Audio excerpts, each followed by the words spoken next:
Welcome in to Green and Gold Game Day. I think Jackson Posey and I are the first people at McLean Stadium.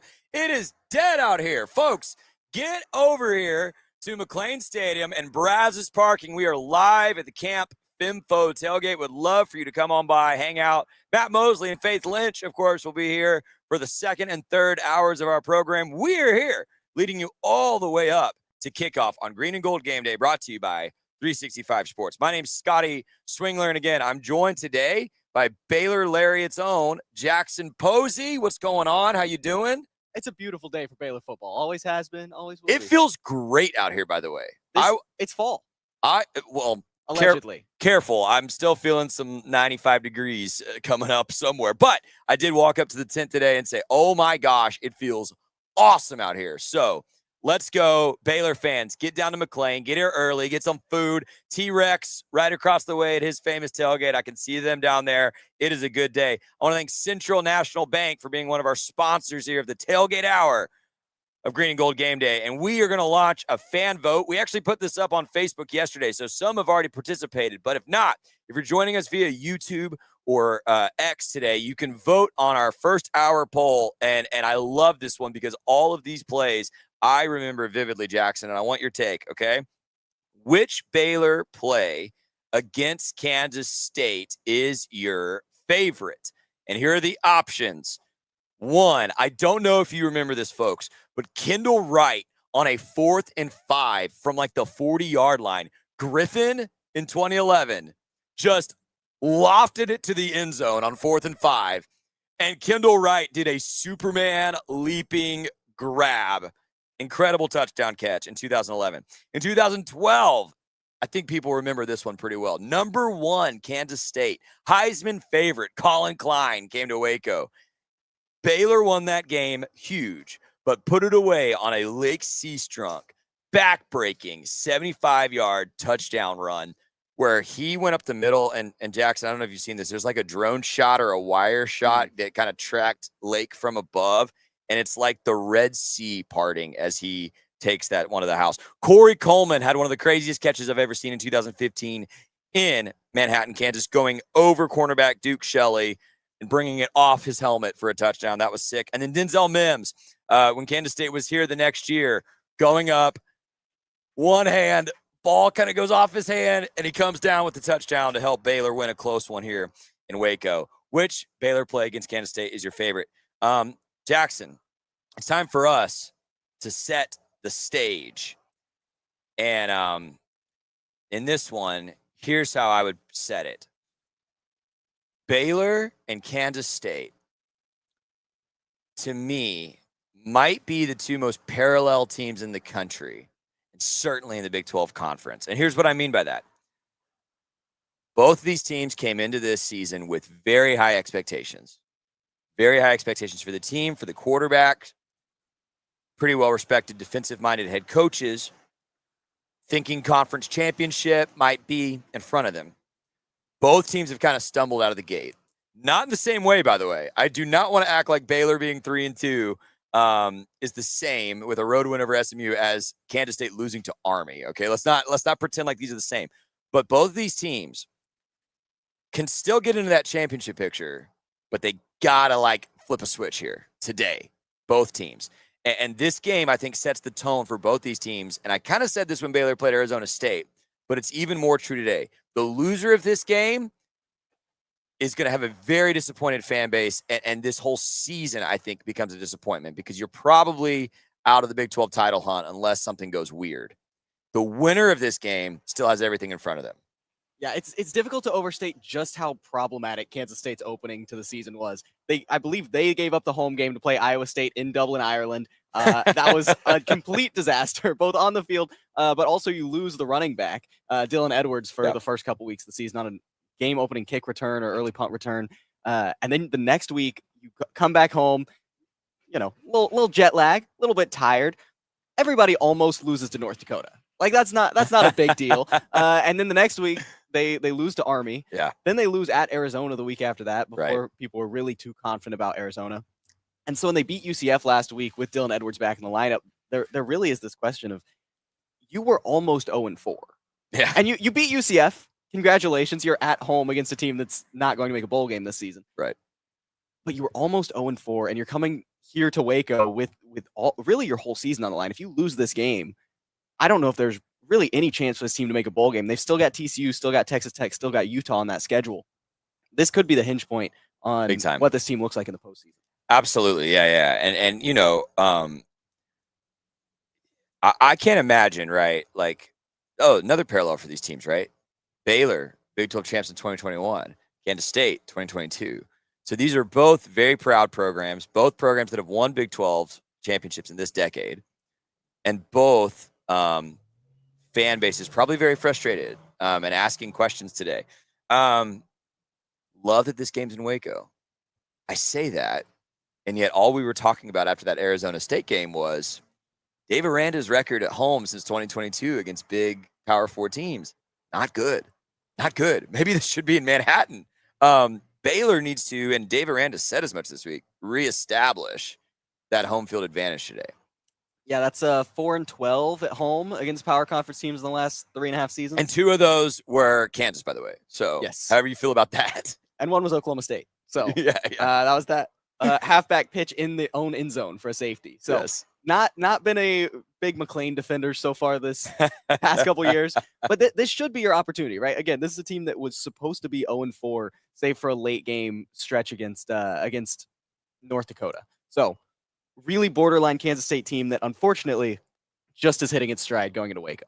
Absolutely. And by the way, some injuries for Kansas State are going to play a factor in this game. Dylan Edwards expected to play, but on a call this week, I heard probably 4 receivers out. They're going to have to go a lot of tight end heavy sets. They're probably going to use that 2 quarterback set that they implemented against UCF. That's right, folks. If you like 2 quarterback offenses, which I've got one friend that's just like, every team should always play 2 quarterbacks. If you like that, you're going to see it from Kansas State today. They're going to have to get a little creative offensively. And then defensively, and we'll talk more about this when we talk about what Joe said to me earlier this week. They, like Baylor, are very susceptible on the back end, giving up a lot of big plays downfield, which you would think works in Baylor's favor. Yeah, and I think Baylor right now, the main thing that's pushing this team forward is having the strongest weaponry core in the Big 12 at least, unless you want to go even broader than that. And so Sawyer's great, running game is great, but it's really those pass catchers who are pushing this team forward, who are consistently that's the upside, right? The ceiling is as high as Michael Trigg and Josh Cameron and all those guys can take it. And so if Kansas State, you can get behind that defense a couple times, that's going to really blow open that game. As much as these playmakers will play a factor in this game, I think you also, another way these teams are parallel, probably have, my opinion, 2 most talented running backs in the Big 12 conference. Dylan Edwards, speed, like very much like Kansas State legacy backs before him, Deuce Vaughn, Darren Sproles, leading rusher in school history. If he hits the edge, he's gone. Dude is a dynamic athlete. There's a reason he was back there to return punts, even though it didn't work out so well in Ireland, right? Bryson Washington, we know. Like, dude can run, but it's the between the tackles, tenacity, vision, kind of more your traditional running back. It may be that despite those weapons you just talked about, this comes down to, can Bryson Washington tote the rock? Baylor, 11-1 in their last 12 games when rushing for over 150 yards as a team. That's going to play a factor today. Yeah, Bryson Washington, you wouldn't realize it just looking at the film, but he leads the Big 12 in both carries and total touches from scrimmage. I mean, this is a guy who has been a workhorse. That shocked me when I heard that this week. Yeah, and there have been some, 14 carry games in there, but 31 carries against SMU, a lot more interest in the passing game than you've seen recently, or than you saw last season for Bryson Washington. To me, I look at Dylan Edwards and I say, okay, he rushed for more yards last week than any Kansas State player had rushed for the entire season. This is the offense. This is the hope, right? If you have those 2 really dynamic, speedy guys in the backfield, you're not going to be able to contain Avery Johnson, right? As Baylor, right? I mean, Sam Levitt was uncontainable. Jackson Arnold was uncontainable. Avery Johnson is faster. I mean, Avery Johnson poses new problems. Yeah, correct. And if Dylan Edwards is at full strength and able to compete in that way, I I'd be a little concerned about that. Absolutely. Coming up on the program, we'll have Joe Tillery join us. He will actually talk about that exact thing, how Dylan Edwards opens up this offense for Avery to run. We're going to take a break. Thanks so much to Central National Bank for sponsoring Setting the Stage. When we come back, my best friend from college and I debate. Jackson, you might enjoy this. Who are your favorite little guys in the history of Baylor athletics? 5'7"? 5'7". 5'7"? We'll talk about some football players who are about the same size. When we come back, this is Green and Gold Game Day.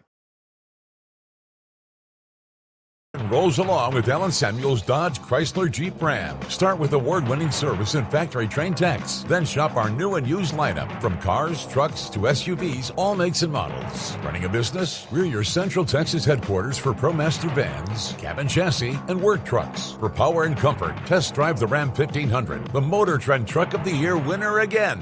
Allen Samuels in Waco, proud partner of Baylor Athletics. Come by, let's be friends.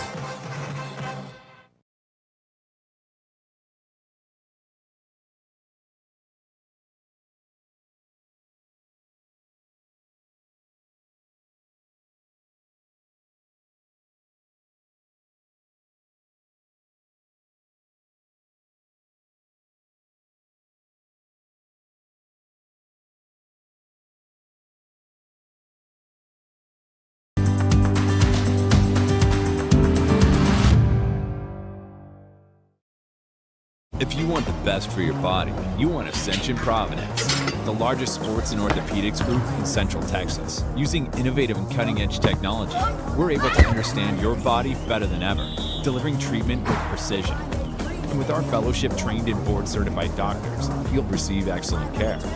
Work with a team dedicated to your health, wellness, and safety. So you can perform. At your best.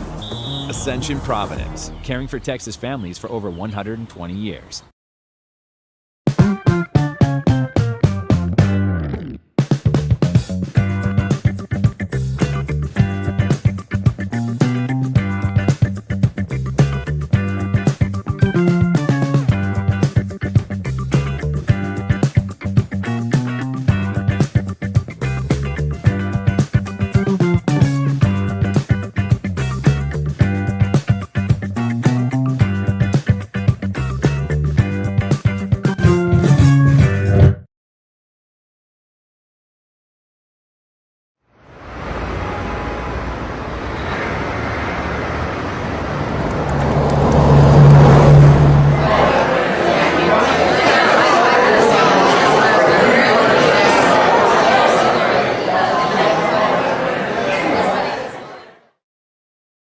At Camp Info Waco, we believe fun is more fun outside. We also believe fun is more fun in the pool, by the water park, at your RV, in a cabin, and with the friends and family you love the most. So grab a drink, take a ride, and stay a while. We think you'll discover that fun is more fun outside, too.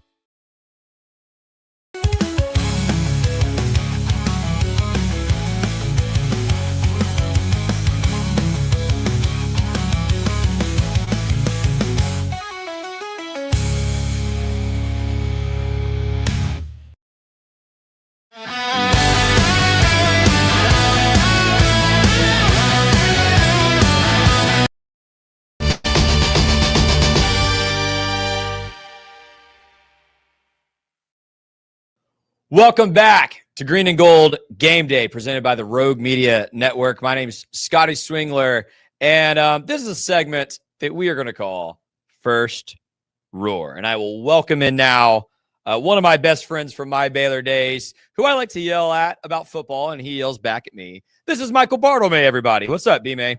What's going on? So, Bartlemay, we in our friend group like to argue a lot about football. Even this week, we had some spirited back and forth in the text thread. And, we were like, let's build some list kind of around Baylor football. And, when I think of Kansas State, I think of a lot of really outstanding players over the years. You and I talk all the time about how good Tyler Lockett was when we saw him play at McLean Stadium. But two of the guys that are so notable to me, and I'm 5'7", so maybe that has something to do with it, are Deuce Vaughn, who just a few years ago was maybe the best running back in the Big 12, despite his stature. And then the all-time leading rusher at Kansas State, Darren Sproles. has the school rushing record, and he was 5'6". Of course, played for the San Diego Chargers for a long time, right behind LaDainian Tomlinson. Was a very notable NFL player. I also had some time elsewhere in the league, but I remember watching Darren Sproles play at Floyd Casey when I was a kid, and being so fascinated by a guy at that size being able to play football at the level he did. And so we thought it'd be fun. Why don't you go ahead and tell everybody what we're going to rank today, Michael, how you interpret this list? We're gonna rank our top 5 little guys. And I use guys as a gender neutral term because, Scotty, I did not just do Baylor football. I also did not just do Baylor football. So that's good. So little guys, it's kind of a broad, like I didn't set like a height or weight limit on this, right? But it's Baylor athletes, we'll just say, who were significantly undersized. Yes. And we're ranking each of us the top 5 across all sports. Yes. Fantastic. Okay. I will go first. And I will admit my list is football heavy because, heck, we're covering Baylor football today. Football is my favorite sport. But I'm going to start, Michael, with Baylor track and field. Oh, dang, I didn't get to track and field. Michael, the same years we were in school, Tiffany McReynolds, track and field athlete, 5'0", 91 pounds, set a school record in what race? Do you remember this? I don't remember this. The 60-meter hurdles. Height doesn't matter in some track events. In hurdles, I would think it might. 5'0", 91 pounds, set the school record in the 60-meter hurdles. She was a multiple-time All Big 12 honoree. She was the NCAA runner-up in 2014 in the 60-meter hurdles. A 4-time All-American. Tiffany McReynolds is number 5 for me of, again, quote-unquote, little guys. Number 4, Taylor Young.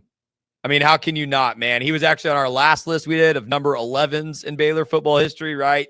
Taylor Young, 5'9" was his listed height. He might not be that tall. 225 his listed weight, built like a freight train. Of course, one of the best linebackers in school history, all Big 12 first teams. Set the Baylor linebacker record for sacks and tackles for loss. Outstanding player. Just at that position, right? Being 5'9", if he is that tall, is not odd for any position in football. Running back, for instance, Baylor's had a couple that were 5'9" that were outstanding. Linebacker, bizarre, and he was a beast. Okay. Another 5'9" Baylor football player is my number 3, Thomas Everett. Thomas Everett, the first ever Jim Thorpe Award winner, a 2-time consensus All-American, and a Dallas Cowboys Super Bowl champion, was listed at 5'9", 180. And my father-in-law played football with Thomas and says he wasn't that tall. He wasn't that tall. So Thomas Everett, number 3 on my list of little guys. Number 2, and Michael, you and I both know that this listed height and weight, love him. It's BS. Did you know Baylor basketball had Pierre Jackson listed at 5'10"? Yeah. Michael, he's not 5'10". I've seen him in person. There's no way. I'm 5'7". I've stood next to Pierre a couple of times. He is nowhere close to 3 inches taller than me. He is taller than me, but I might give him an inch.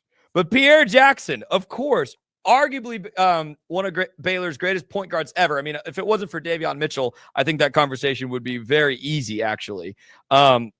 Set the school record for points in a game with 48. 2-time All Big 12 player. And by the way, you know why he's my Baylor basketball pick? That man could slam. You remember when he beat Quincy Acey in a dunk contest? I do remember that. My God. 5'8" or 5'9" by my guesstimate. Pierre Jackson, of course, played a little bit in the NBA for the Dallas Mavericks, but has a lot of success overseas as a pro basketball player. And then number 1 for me, Michael, and honestly, it was number 1 as soon as we thought of this list, and I did all the research, and it cannot change.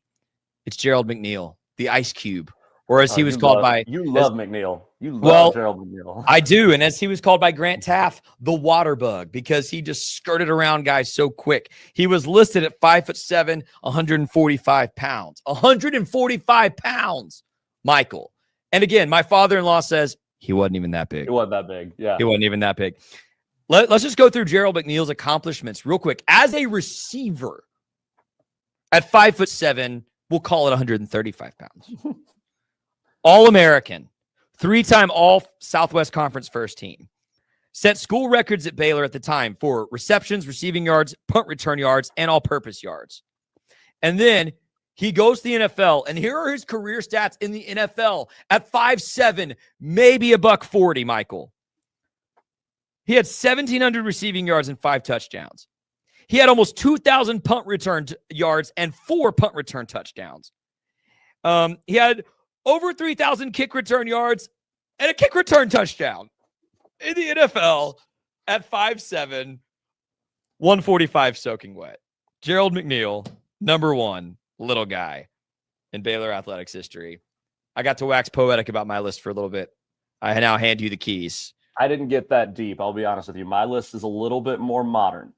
But I'm going to start off with Baylor baseball.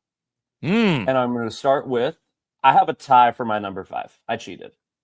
That is cheating. I have Josh Ludy and Lawton Langford, both all Big 12 players off that 2012 Baylor baseball team. Josh Ludy is 5'10", which is only like a couple inches short for a catcher. Lawton Langford is a 5'9" shortstop. Man, awesome. Man out there getting work, and was a first-team all Big 12 player by the time he left Baylor. Yeah, I'm gonna eliminate Ludi from your. But I just wanted to give Ludi your list. I wanted to give Ludi some shine. Number 4, I have Tweety Carter, who is your first big recruit of the Scott Drew era, and I think he's the first McDonald's All-American. First McDonald's All-American, correct? That's right. And was part of that backcourt. Was part of that amazing backcourt with Lacerius Dunn.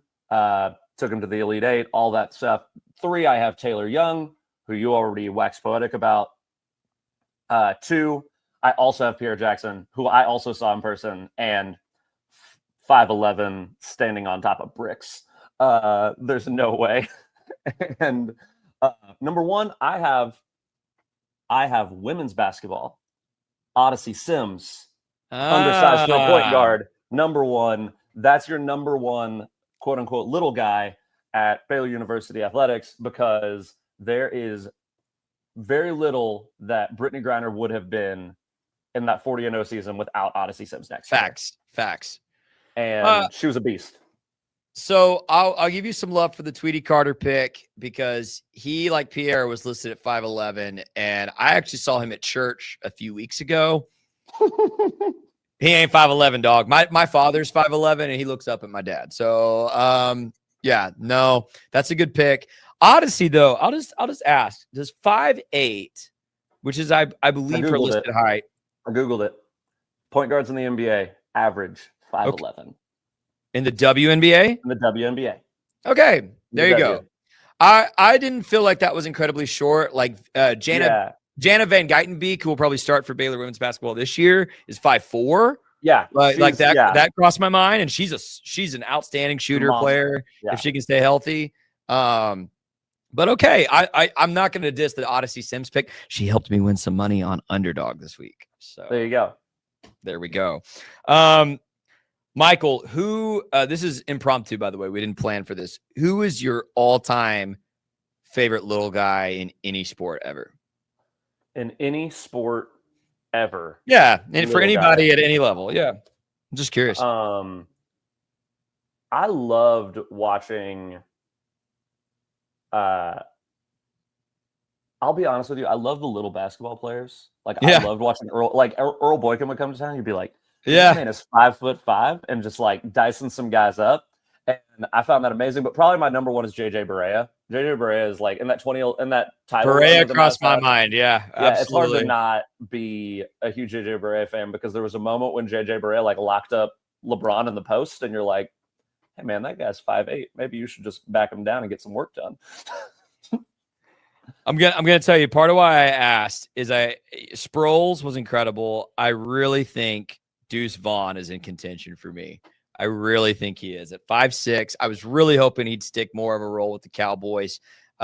He is so dynamic with the football, man. Like so special. And they did keep Kevontae Turpin, who's 5'9", and also a very energetic player. But man, I loved watching Deuce Vaughn play at Kansas State. And so history of great running backs. Another one coming to Waco today, as we've discussed. Michael, thank you so much, man. This I was would like to great. get off my honorable mention, please.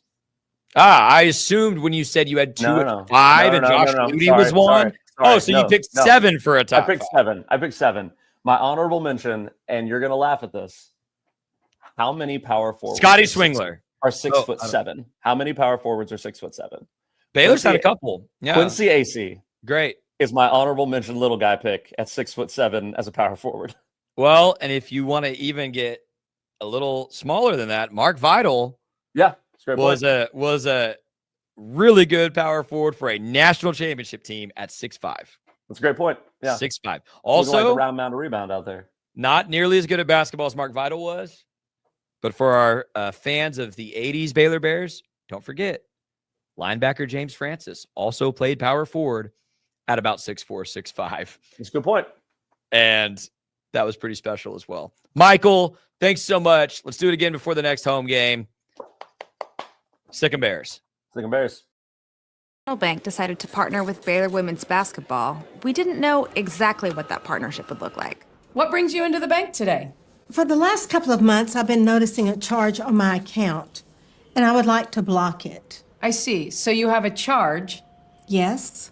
and you'd like to block it? Yes. I think you should take the charge. What? Yeah, I definitely think you should take the charge. I don't think you understand. Sometimes you just have to take one for the team. Is there a manager available? We love that Coach Collin is all about the team. Once we get the vocabulary down, the sky's the limit. Central National Bank, proud partner of Baylor Athletics and Baylor Women's Basketball. I have Mac Rhodes, director of Baylor Athletics, on the phone. Mac, can you tell Peggy why she should take the charge? Of course she should take the charge. Wait, are you at the bank again? And who is Peggy?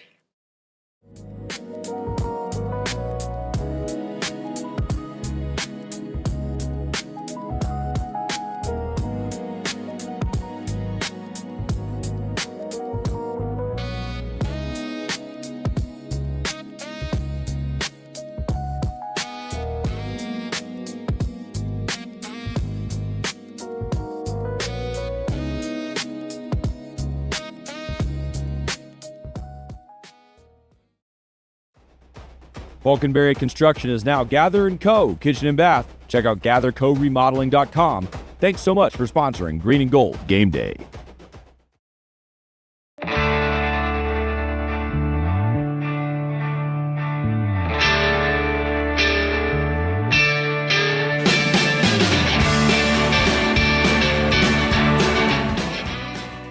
Welcome to a special edition of the Doomsday Podcast, coming to you from the Star in the players' meeting room with defensive coordinator Matt Eberflus. You now have 2 responsibilities this year that you didn't have last year, and that's being a first-time head coach and calling plays for Dak Prescott for the first time. But now we're doing something that we do annually. We get Stephen Jones's perspective on this football team and how it was built and what expectations should be.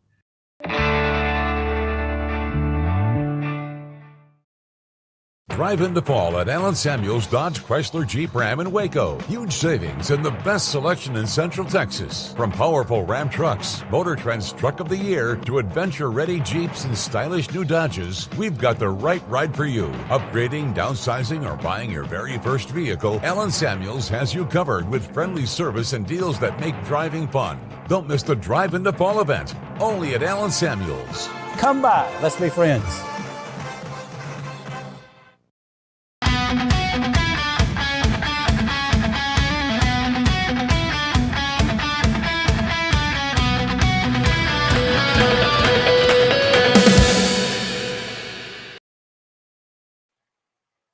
Welcome back, Green and Gold Game Day. We're live here at the Camp Finfo tailgate. Finally, some folks starting to show up here, getting ready for a great Big 12 game between Kansas State and Baylor. Jackson, I just saw during that last segment, Baylor has announced captains for this game: Devin Bobby, Kobe Prentice, Sawyer Robertson, and Keaton Thomas. And as you pointed out, a lot of familiar names that don't surprise anyone. Kobe Prentice, the touchdown king. How many? 5 touchdowns? 5 and 16 catches. Dude. Nothing if not efficient. Very efficient, Kobe Prentice, taking the ball to the end zone often. It is a gold out today, so if you are still at home or getting ready to come out, make sure you wear gold. I will change. I know I'm wearing black. I will change. You'll be in the press box, so you will not allowed change. to change. You will not change, but you look great, Jackson. Man, okay. So earlier this week, I host a show once a week called Please Bear With Me with Terrence Ganaway. And I did something kind of unique this week I don't normally do, but I was so interested in this matchup. As I said, I think it's two parallel teams that are feeling very similar about their seasons. And this game is the hinge point for each today as far as can you get to that Big 12 title hunt. And so I reached out to some Kansas State burners, Jackson, on X. And I said, if I'm going to talk to anyone about this Kansas State football team, who should I bring on to Please Bear With Me? And everyone said, talk to this guy, Joe Tillery. I'd never heard of Joe. I follow him on X. He's got a show, the Joe Tillery Show. Joe is great. You should go follow Joe if you're a Kansas State fan or a Baylor fan who wants to keep up with Kansas State. But I asked Joe some very specific questions earlier this week, and I found some of his responses really interesting, Jackson. So first of all, I asked Joe, I said, I have gained a reputation at Rogue Media as a Avery Johnson hater. I am not, by the way. I think Avery Johnson's a special player. If he played for Baylor, I would be geeking over Avery Johnson very, very obnoxiously, okay? But I just said before the season, there's a lot of hype around this guy, and I don't know that we've seen it. I don't know that we've seen it on the field. By the way, we're here getting ready for this game. I still don't know that we've seen it. I don't know that we've seen this player reach his ceiling or the way that everybody's talked about him, right? So I asked Joe about that, and I asked him what he expects from Avery Johnson this football game, and I found his response to be really helpful, actually, in thinking about this football game. Let's take a look at what Joe told me earlier this week. Is it quarterbacks or a quarterback where I feel like whether it's Avery Johnson, the coaching staff, I'm of the belief it's more of the coaching staff, considering what we saw against UCF. It felt like there was almost a conscious effort to say, Avery, we don't want you taking hits, which to me is ludicrous because you have a guy with 4.3 speed, and that's his best aspect. Like, you're not going to Lamar Jackson to be a pocket quarterback. You're not going to ask these guys that are elite outside the pocket to just, let's hang out, let's wait, let's survey the field. I'm an Avery Johnson guy. I think he's showed steps in the passing game already this season, but everything is going to be easier when the kid's averaging 6 yards, 7 yards a carry the second there's daylight. There's been the good moments, there's been the bad moments, but overall, like, he's taken steps forward in the passing game. He's finding, guys around him, but the continuity around him hasn't been there. Dylan Edwards, one of your best weapons, not healthy. Yeah. Jace Brown banged up. Jerron Bradley breaks his hand, or whatever the case was with the hand injury. So it's tough for me to look at it and not say what if or how will this bode going forward. So it kind of feels like the start to the season has been more of a gray area for Avery Johnson, but I like that he's turned down the turnovers. I like that he's finding guys on the right page. I like that he's completing the deep ball. But the things that you trusted last season were his legs, his athleticism, that's where it's almost like you're making a conscious effort not to be there. So overall, I'd kind of grade his performance at like 6.5 out of 10 based on what he's capable of, what we've seen to this point. Yeah, so Joe Tillery of the Joe Tillery Show giving us a very honest evaluation there of Avery Johnson. And Jackson, I found it interesting because I haven't watched a lot of Kansas State outside of that opener against Iowa State in week 0 in Ireland that we talked about.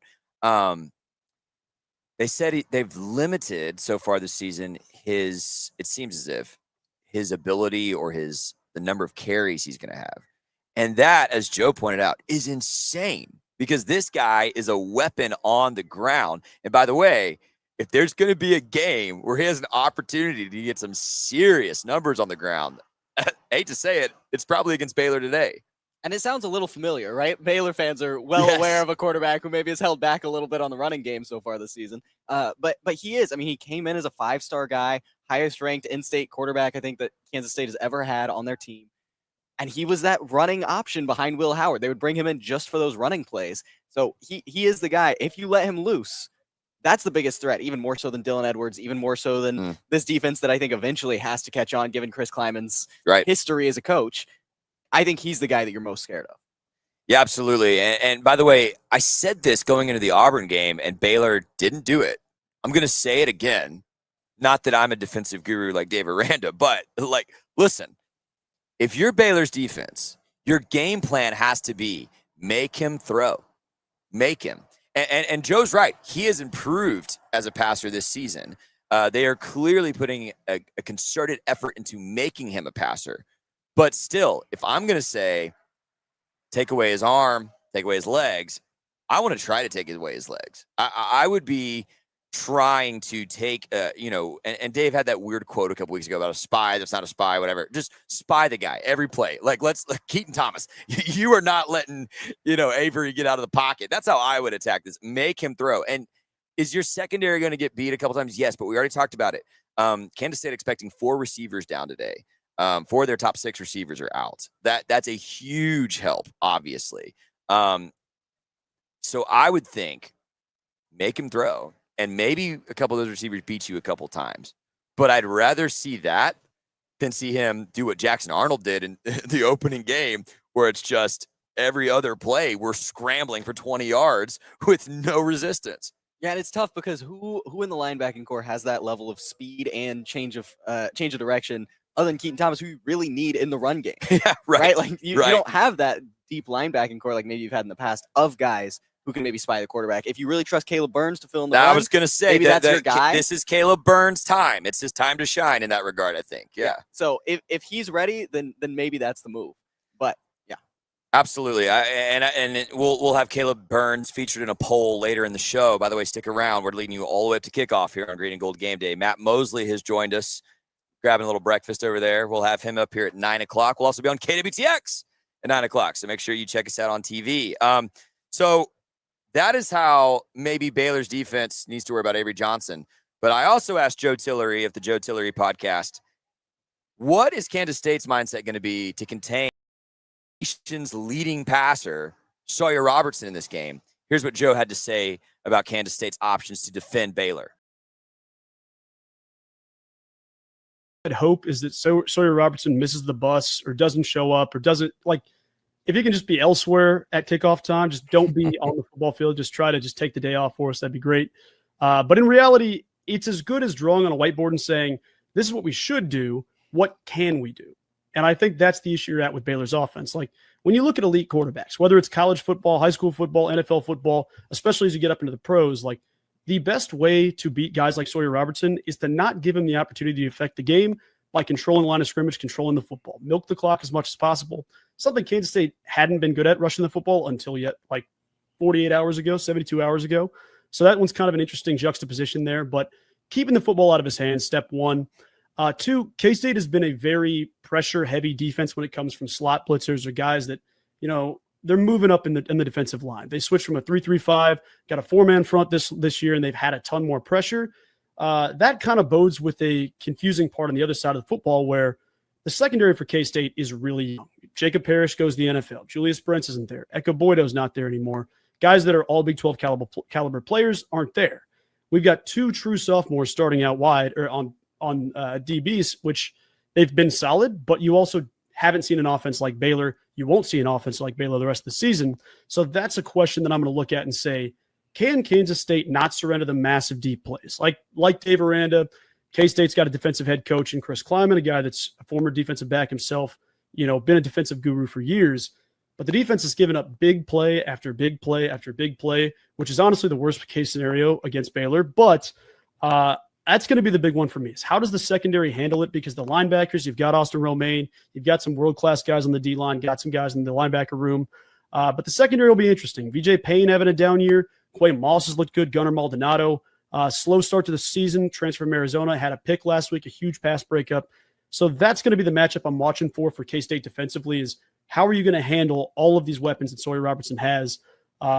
Because truly, you can't pick and choose. You can't say, all right, let's make Sawyer beat us, or all right, let's make the rushing attack beat us. You don't want to choose either. You just hope everybody across the board has an okay day. That's what you're looking for.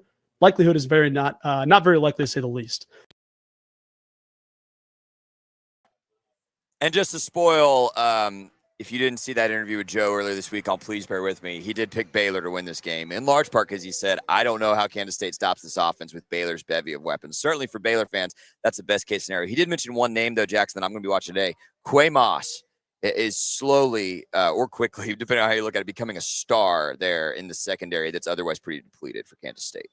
Yeah, when you compare these 2 quarterbacks, you've got Avery Johnson, average yards per attempt is something like 6 yards, right? There's a lot on and behind the line of scrimmage. His numbers look good, 62% completion, 1,000 yards, 8 touchdowns to 1 interception. but he's not doing what Sawyer Robertson is doing, which is consistently attacking downfield, stretching out that defense vertically, and opening up lanes in the running game. Quay Moss is great, but are you going to have 11 Quay Mosses out there? Are you going to have the defense that can guard 5-6 different receiving threats and Bryson Washington? At this point, given what we've seen from Kansas State, I think the answer is no. I think you're right. I think Baylor's got an advantage on this side of the ball for sure. And, I felt after that Arizona State game, I wondered why Baylor didn't attack vertically more. And I don't know. You never know. Maybe there were plays called and there were checks and maybe Arizona State, more than what I could see from my fan perspective, was compensating for that deep ball, and that's why we didn't see it. But I would really like to see Spav take a playbook from the old Baylor regime, which is first drive, sling it, take a shot. Let's get Cole Wilson on a rail route. Let's get Kobe Prentice on a seam route. Let's do that like third play. Kobe Prentice on a seam route, just every play, or it's that unstoppable. When I was in school and this happens almost the first drive of every game, we would just say run the touchdown play. My friends and I would take bets. This was 2011 and 2015, 2014. I was in school. How many plays will it take us to score?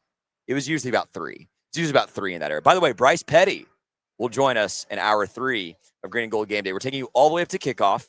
I want to remind you, if you are watching us now on X, please come subscribe on YouTube, Green and Gold Game Day on YouTube. You can catch us before every Baylor game. We are efforting. I don't know that I should announce this. We would really like to be in Fort Worth in 2 weeks. We'd really like to be there. So I hope you'll get to see that in a couple weeks. We're going to enjoy the week off next week. When we come back, Pete Souza of the Pete Souza Show joins us to make his predictions. This is Green and Gold Game Day, presented by 365 Sports.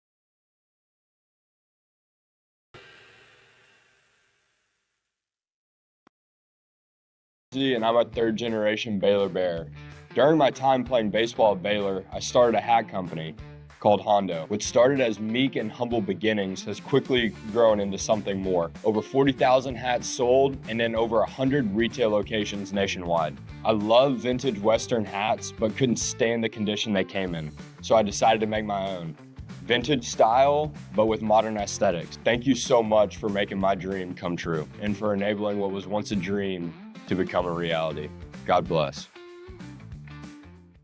Drive in the fall at Allen Samuels Dodge Chrysler Jeep Ram in Waco. Huge savings and the best selection in Central Texas. From powerful Ram trucks, Motor Trend's Truck of the Year, to adventure-ready Jeeps and stylish new Dodges, we've got the right ride for you. Upgrading, downsizing, or buying your very first vehicle, Allen Samuels has you covered with friendly service and deals that make driving fun. Don't miss the Drive in the Fall event, only at Allen Samuels. Come by, let's be friends. Everyone, hello. Guys, welcome back to Dear Sports. I am so pumped to be back in the podcast world and filming season 2 of Dear Sports. On this podcast, you're going to find stories from former and current athletes about their journey through sports and the impact it has made in their life. Make sure to subscribe on YouTube and follow our Instagram and Twitter to stay updated on all things Dear Sports.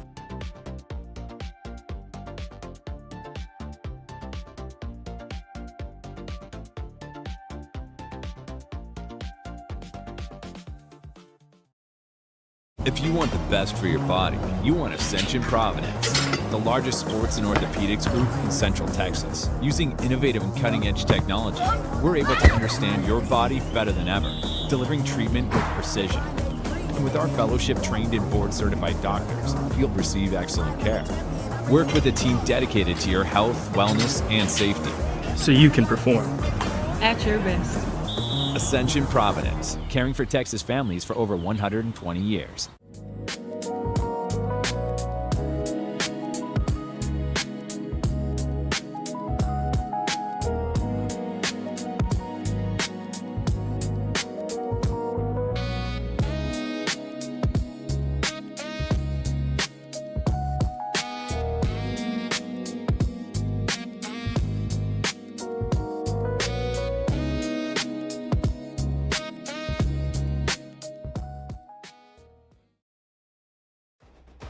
Falconberry Construction is now Gather & Co. Kitchen and Bath. Check out gathercoremodeling.com. Thanks so much for sponsoring Green and Gold Game Day. At Game Finfo Waco, we believe fun is more fun outside. We also believe fun is more fun in the pool, by the water park, at your RV, in a cabin, and with the friends and family you love the most. So grab a drink, take a ride, and stay a while. We think you'll discover that fun is more fun outside, too.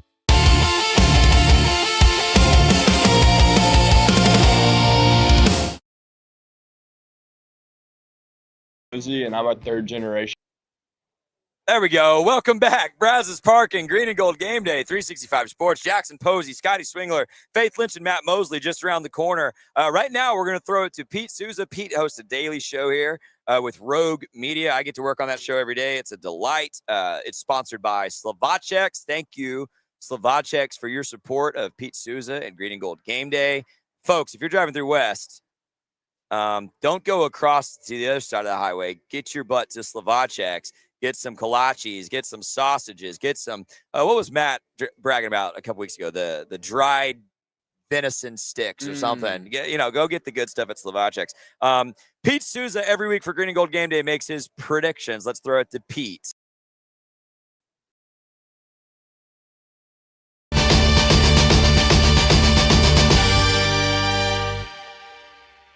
All right, this is Pete Souza, and you're watching the Green and Gold Show, and it's time to tap in to the wellspring of resources here at the Rogue Media Network and the Pete Souza Show. I want to share with you some predictions that are in fact going to happen this Saturday, today, Baylor, Kansas State. The first one, okay? And this is like a real football-y thing.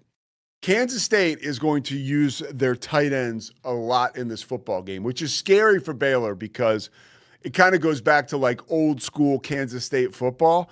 They're doing it because they have to. They got a lot of receivers injured right now, and it's an opportunity for Coach Chris Kleiman and Matt Wells, as offensive coordinator, to take advantage of the talent they have in the tight end room because there is a lot of talent there. We're talking about they have like a 5-star recruit, Lincoln Cure, who hasn't really played much this year. They may have to use him. Garrett Oakley, tremendous tight end, a lot of time. You'll probably see him. A lot of time at Kansas State, you'll probably see him, right? So there is going to be a real insurgence of tight ends for Kansas State. By the way, what's the kid's name? Ancio. Will Ancio had a touchdown last week, a tight end. So you're going to see that. Also, another Kansas State one, you're going to see 2 quarterbacks again, right? Last week, they went ahead and used Blake Barnett and Avery Johnson on the field at the same time. That's going to be something that Dave Aranda has to contest with again on Saturday, today, because the problem is Avery Johnson doesn't leave the field when you look and you see Blake Barnett on the field. And Blake Barnett is a 220-pound quarterback. He's Avery Johnson's backup, but he seeks out contact. Chris Kleiman and Matt Wells love that. So that's an opportunity for them to have a huge day on offense. And that huge day on offense will continue. These are all Kansas State predictions, by the way, with Dylan Edwards. Dylan Edwards is going to get 20 touches in this game, okay? Dylan Edwards getting 20 touches is dangerous because he is as prolific as it gets of a back in the Big 12, and he's finally found his rhythm. He played 7 snaps at Arizona, really did nothing. He was not up to speed. If you remember, he was hurt in that first game against Iowa State, a high ankle sprain, and that was, he suffered that injury on the first punt of the game. So Dylan Edwards is up to full strength, and I know Kansas State wants to get him the ball at least 20 times. So Baylor will have to contend with that, but expect Dylan Edwards to have the rock in his hands at least 20 times. Maybe it's catching passes too, because again, we mentioned Kansas State has a lot of wide receivers hurt. They're depleted there. Dylan Edwards will be more of a factor in the passing game too. Look for all that today. But let's face it, Green and Gold fans, we're hoping for a Baylor win. You tell that Pete and I taped that right after he got off of a call with some Kansas State coaches. That Pete, by the way, calling the game today for ESPN Plus. So if you're at home, not coming to McLean, 1, put on gold and come to McLean. But 2, if you're going to stay home, Pete Souza will be calling the game, our Waco's own, on ESPN Plus. So he had some insight, additional insight this week that we don't always have on his show. That was great. We'll see. We will hear more from Pete later in the show today. Jackson, as we get ready to wrap this hour up, let's what else have we not talked about? We've covered quite a bit. We did talk about during one of these breaks, Bryson Washington, as important as he is this game, is listed as questionable. I think he'll play, but I have no factual basis for that. It's more positive thinking than anything. I don't think we can overstate, especially without Dawson Pendergrass this season, how important his presence is, even if it's just 5 carries today. Like, just having him on the field makes such a difference for this Baylor offense. Yeah, it's sort of like in the NBA when you would have Kyle Korver out there. Like, even if he doesn't have the ball, you've got to stay pinned to this guy in the corner because he's going to be able to take that shot. You've got to put more guys in the box because of the threat of Bryson Washington, because of his ability to pound that ball between the tackles.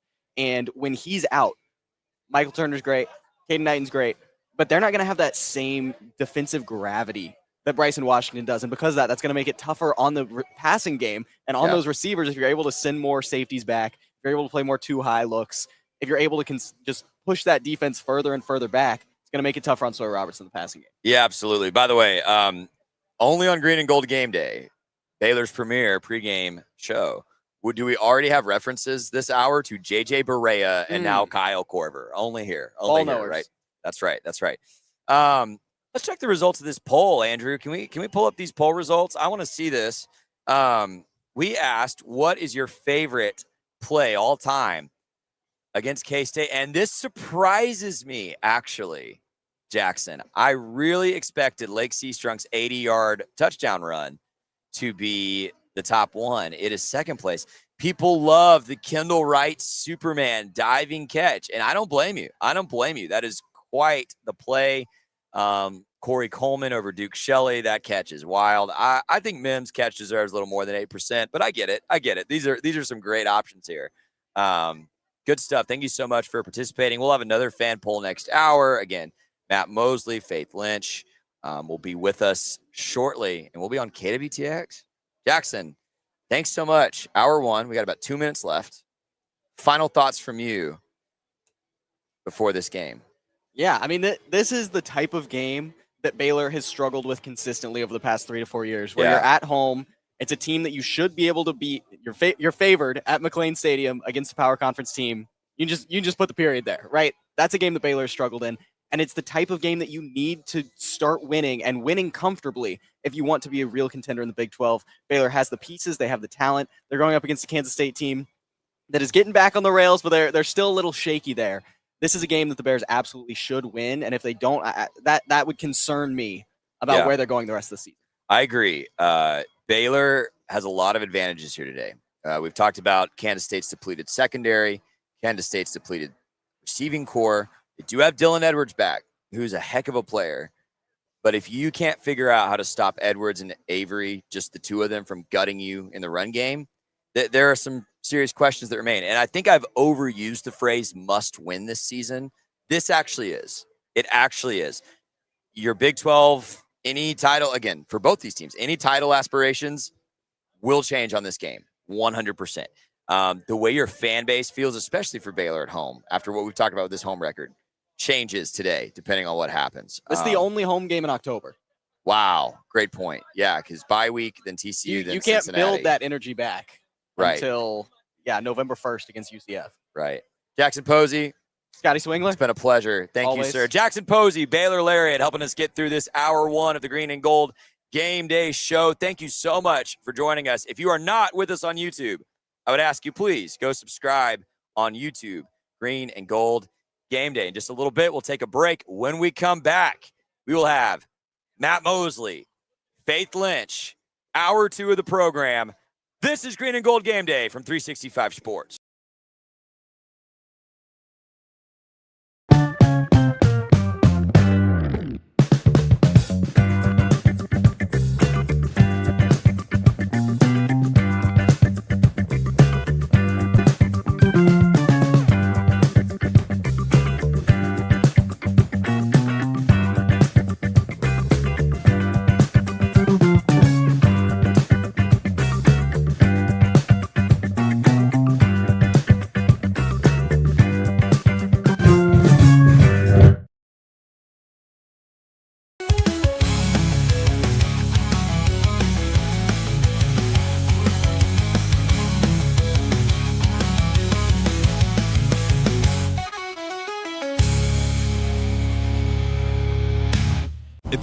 best for your body, you want Ascension Providence, the largest sports and orthopedics group in Central Texas. Using innovative and cutting-edge technology, we're able to understand your body better than ever, delivering treatment with precision. And with our fellowship-trained and board-certified doctors, you'll receive excellent care.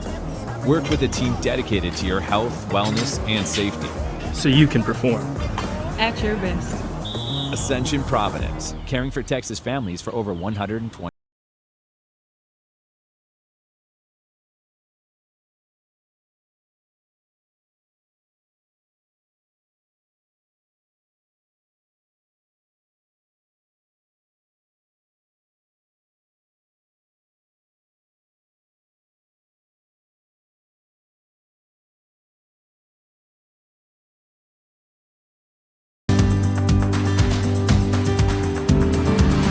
When Central National Bank decided to partner with Baylor women's basketball, we didn't know exactly what that partnership would look like. What brings you into the bank today? For the last couple of months, I've been noticing a charge on my account, and I would like to block it. I see. So you have a charge, Yes? and you'd like to block it? Yes. I think you should take the charge. What? Yeah, I definitely think you should take the charge. I don't think you understand. Sometimes you just have to take one for the team. Is there a manager available? We love that Coach Collin is all about the team. Once we get the vocabulary down, the sky's the limit. Central National Bank, proud partner of Baylor Athletics and Baylor women's basketball. I have Mac Rhodes, director of Baylor Athletics, on the phone. Mac, can you tell Peggy why she should take the charge? Of course she should take the charge. Wait, are you at the bank again? And who is Peggy?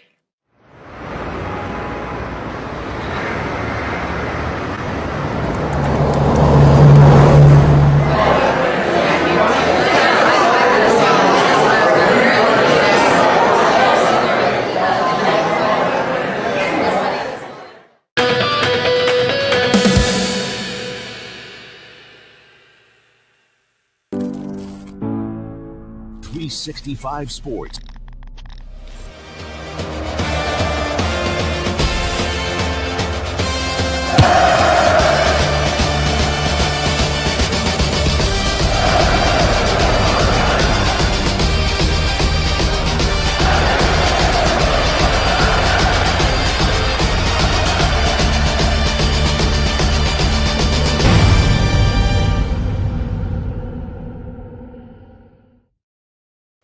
Welcome back to the 365 Sports Green and Gold Game Day Show. I am Faith Lynch here with Matt Mosley. Good morning, KWTX. We are excited to be here this morning.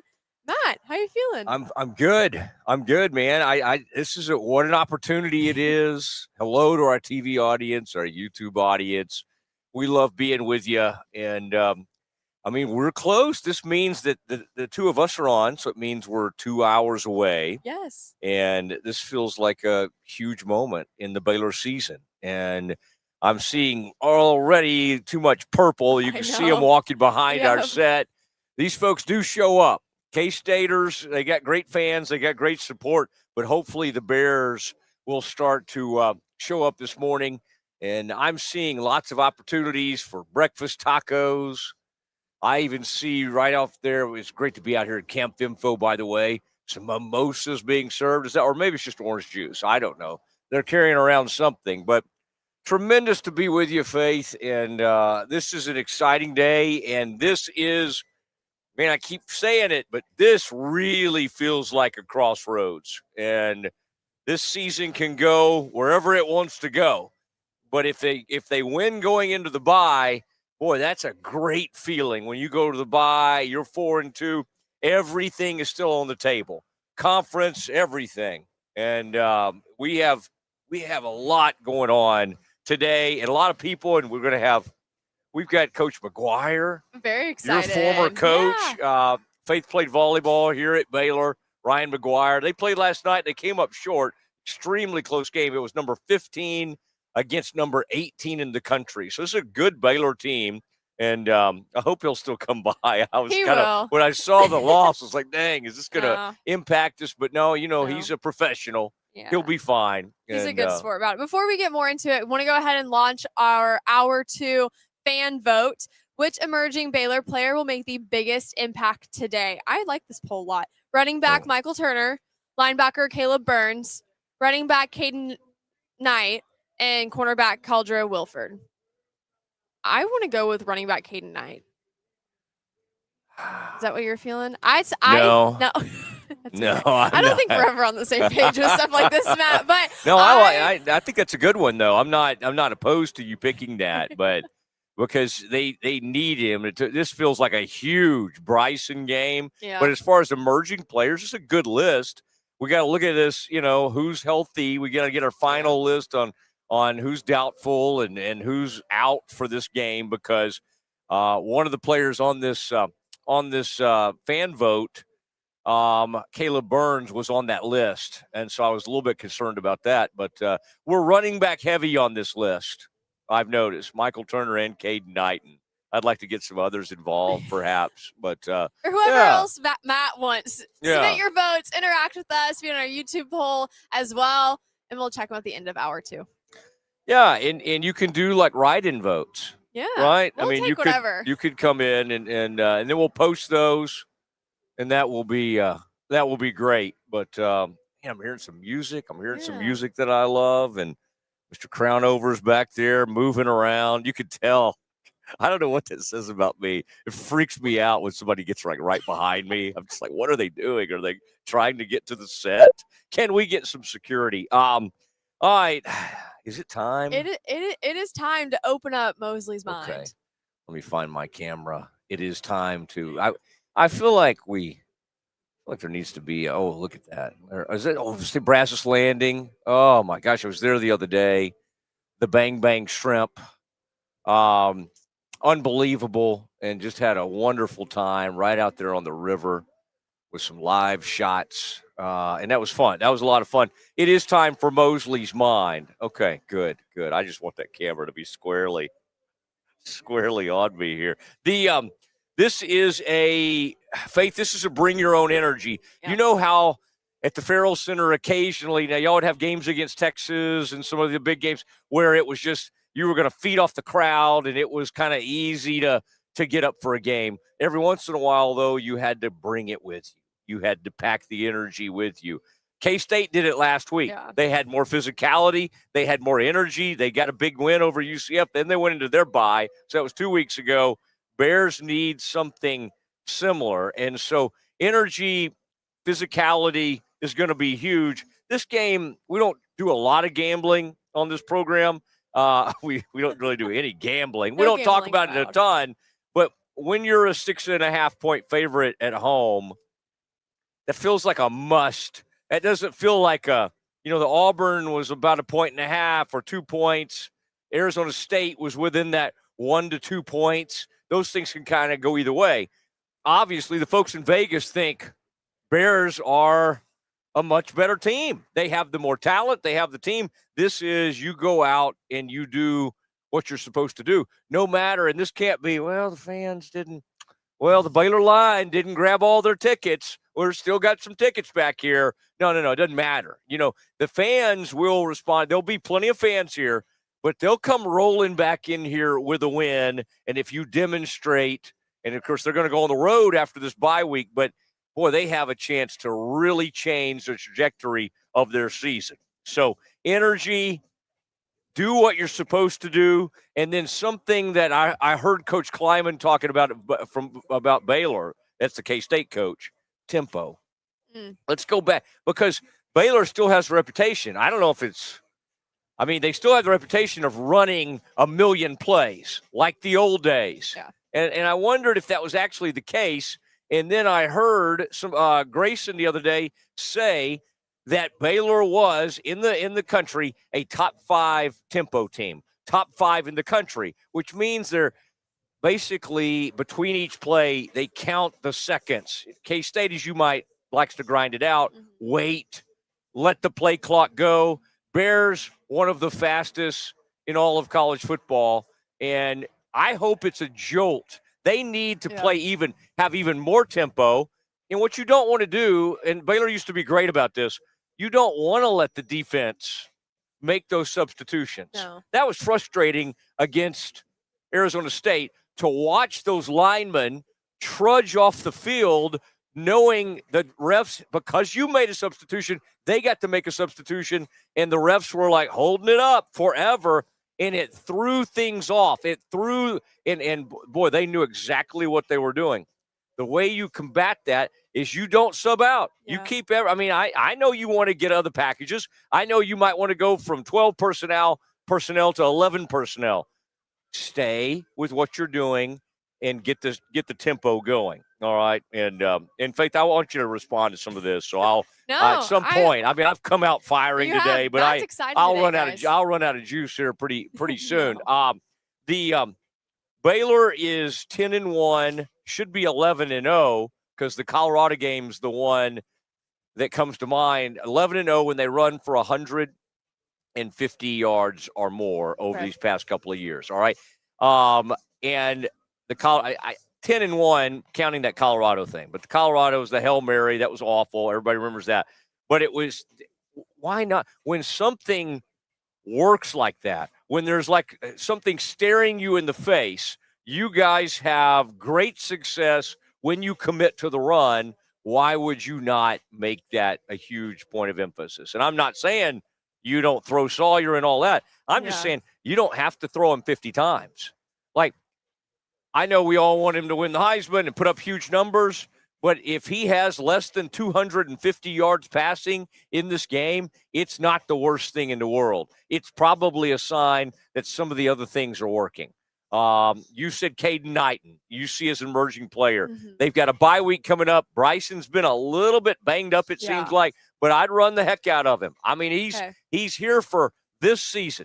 We have one more season in life with Bryson Washington, and might as well enjoy it. Yeah. No. Might as well have a good time with it and catch it. So those are a few things that I've got my own. I've got more. Good, but what good. do you think so far on those points? I think it's interesting because I think people are really loving seeing Sawyer throw for 400 yards a game.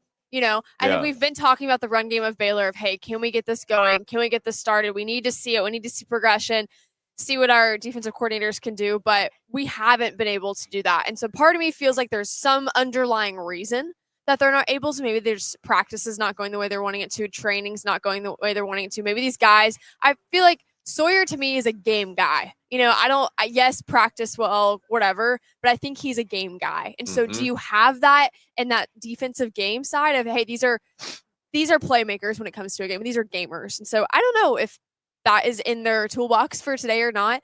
But I do think it's interesting that you say, just have Sawyer throw for 250 yards and we're fine. Yeah, like you're right. Everybody loves it. And the numbers, the national people don't seem to appreciate Sawyer no matter how much he throws for. He has the touchdowns lead in the country. Yeah. He has the passing yardage lead. And ESPN came out and put a list and put him 21st on the list. Interesting. This past week, and Jalen Daniels was ahead, and in fact they had Gunnar Stockton from Georgia ahead. I mean, honestly, they're just not as good, not as impactful as Sawyer, and no one does more.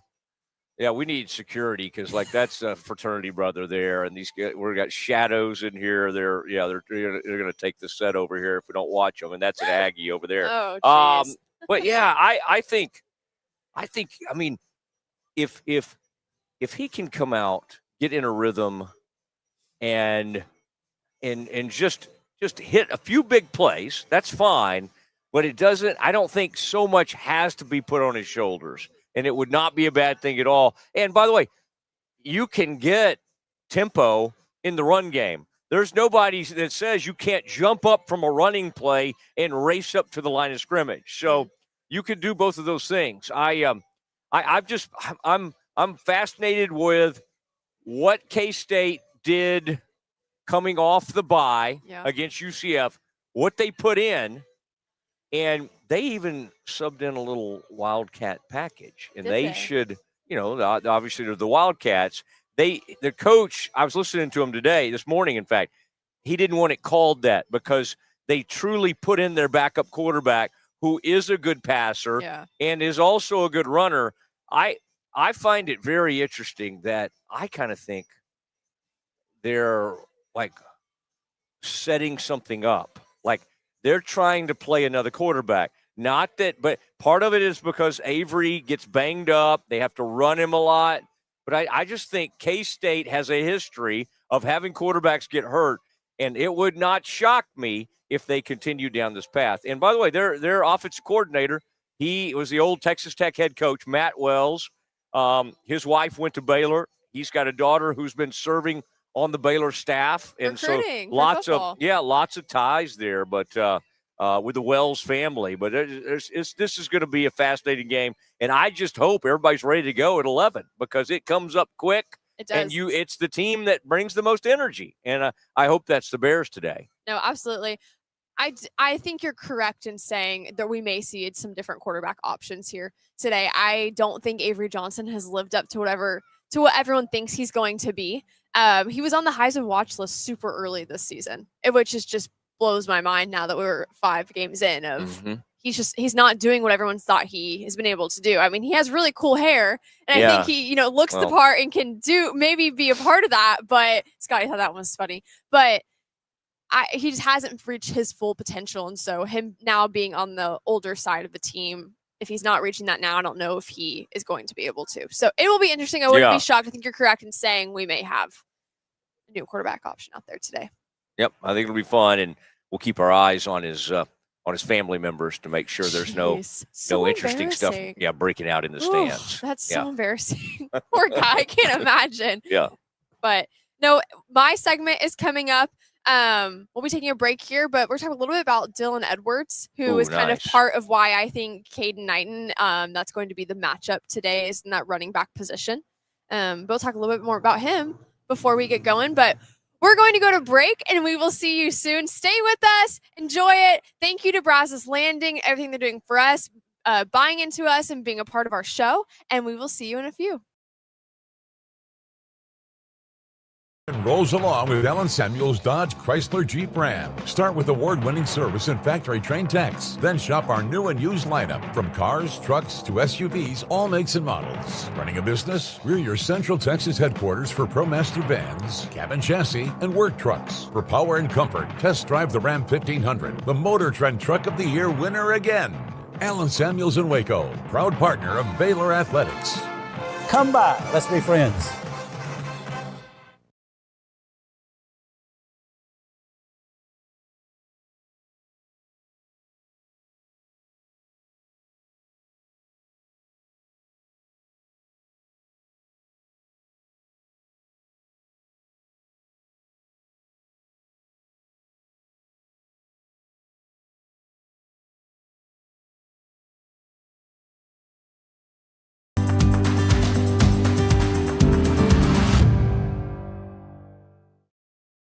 If you want the best for your body, you want Ascension Providence, the largest sports and orthopedics group in Central Texas. Using innovative and cutting-edge technology, we're able to understand your body better than ever, delivering treatment with precision. And with our fellowship-trained and board-certified doctors, you'll receive excellent care. Work with a team dedicated to your health, wellness, and safety. So you can perform. At your best. Ascension Providence, caring for Texas families for over 120 years.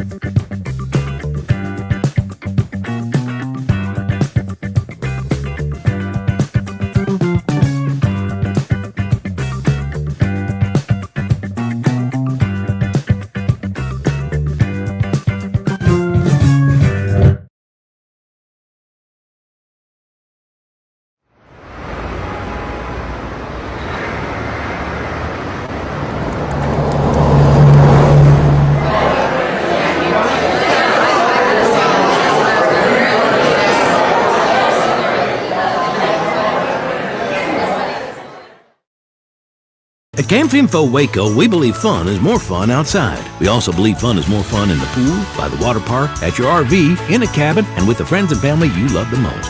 So grab a drink, take a ride, and stay a while. We think you'll discover that fun is more fun outside, too.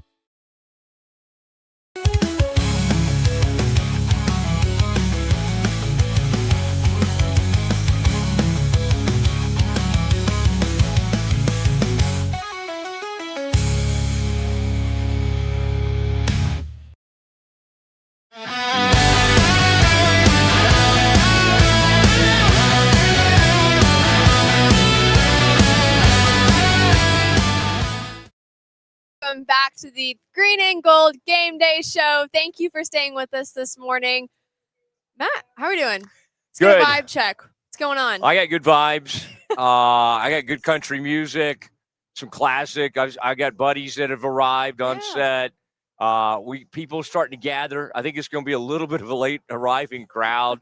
I have secured a breakfast taco, and thanks to whoever brought those. That's incredible. And then good to be with Camp Fimfo and what they're doing. Love seeing these hats up here too. Scotty is just really, I hate to see him cover up such a great haircut that he has, but this Hondo hat, that is really, really good looking stuff. This is my guy, Cole Posey. Does some awesome stuff. I have loved his brand ever since he started it. Played baseball at Baylor. He's now at Baylor Law School. Is doing great things with the Hondo Hat Company. So he's really got it going on. I think these are sick. When I told Scotty that, I was like, hey, I got this guy, Hondo Hat Company. They're going to sponsor us. And I was like, this is some stuff. I was like, look at his website. And Scotty immediately was like, well, can I wear one every game, please? Can we put that in the contract? Well, thank you to Cole Posey and Hondo Hat Company. I feel like we have too many Posies in our life, though, with counting Jackson. There's another one. There's a player. There's a Baylor player at some level, a Posey. And then, of course, there's Buster Posey, the famous San Francisco Giants catcher. So there's a lot of Posies out there. Now, I'm kind of excited, though, Faith, as we get kind of closer to kickoff, we'll delve into it. I don't want to dip too much into, like, my behind enemy lines because, I have some stuff. Yeah. I know you're ready, Matt. I have some stuff to but I'm very interested in this this Avery Johnson. You've already, I think in the first segment today, you basically called him overrated, and which is that's a Scotty thing. Scotty was very anti Avery Johnson to start the season. The scary thing is he does something that Baylor has really, really struggled against. And so, and that will be on full effect. If they don't run him 10, 15 times, they're crazy. It's like they're not looking at film if they don't do that. But I'm excited to hear what you have about the Kansas State quarterback. Yes, Faith in the Field. This was my segment for the week. So Avery Johnson and Dylan Edwards actually met in the second grade, which I think is really fun. So they played Pee Wee football together, played football together until seventh grade. They went through the recruiting process, and Dylan Edwards was actually committed to K-State with Avery Johnson and then ended up decommitting. Dylan Edwards went to Colorado for his first year, played for Deion Sanders, and then entered the portal. And when he entered the portal, Avery was like, dude, you got to come hang out with this. What a cool picture that is. That's just something that now, being a former athlete, you want to have those pictures forever.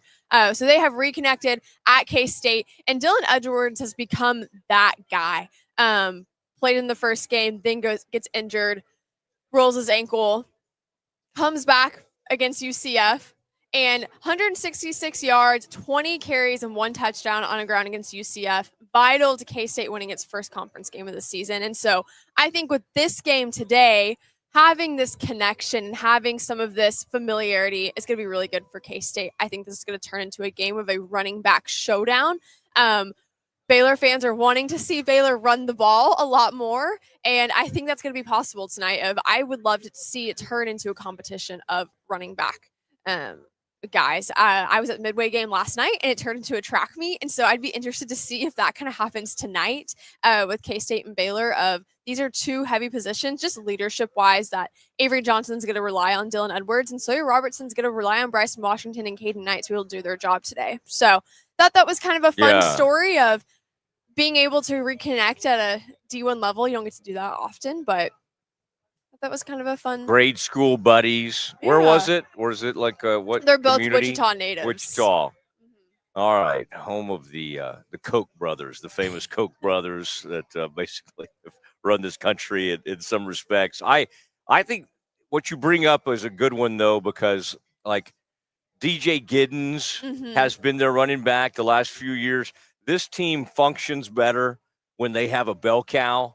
And I would say over the past 15, since Kleiman's been there in the post-Snyder years, and even during Snyder, that's when they function best, and that's when they truly have an identity. And I think the inexperience on the O-line, and they did get better last week, but I think that's hurt them. And Edwards, the guy you're bringing up, has been hurt some this season, and he's been on the injured list, and he's had to miss time. And when he's in there, now what I looked up is that I think now he has 179 yards and a touchdown on the season. He's missed time this year, but you think back to Deuce Vaughn.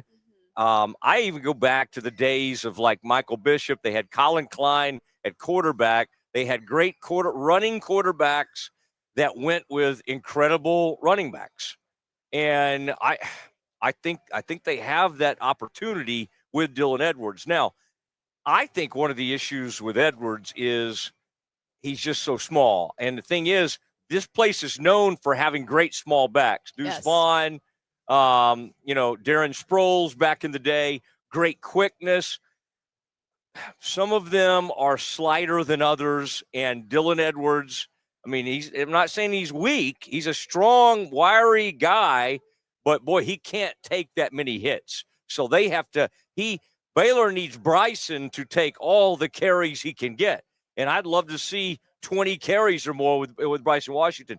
This guy gets 20 touches or 20 carries or more, it's a problem. I don't think he holds up as well. But that's fun. It's a fun thing to imagine them playing together, all those years ago. And I wonder if Avery Johnson always had the long, flowing red hair, even back to when he was in third grade or whatever that was for. No, that's awesome. No, I think having Dylan Edwards not be healthy and have one game back from UCF, playing against UCF, having one game back, I think he's going to start to come to his own. I think we're going to see that in this Baylor game. So I would not be surprised if he has the ball a lot this game. But we are going to take another break. When we come back, we'll get more into behind enemy lines. And stay tuned with us. Thank you to KWTX for spending the morning with us. And Big 12 Wraparound will be our next segment.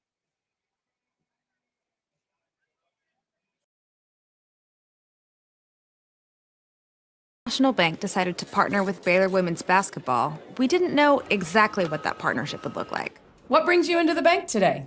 For the last couple of months, I've been noticing a charge on my account, and I would like to block it. I see. So you have a charge. Yes. And you'd like to block it? Yes. I think you should take the charge. What? Yeah, I definitely think you should take the charge. I don't think you understand. Sometimes you just have to take one for the team. Is there a manager available? We love that Coach Collin is all about the team. Once we get the vocabulary down, the sky's the limit. Central National Bank, proud partner of Baylor Athletics and Baylor women's basketball. I have Mac Rhodes, director of Baylor Athletics, on the phone. Mac, can you tell Peggy why she should take the charge? Of course she should take the charge. Wait, are you at the bank again? And who is Peggy?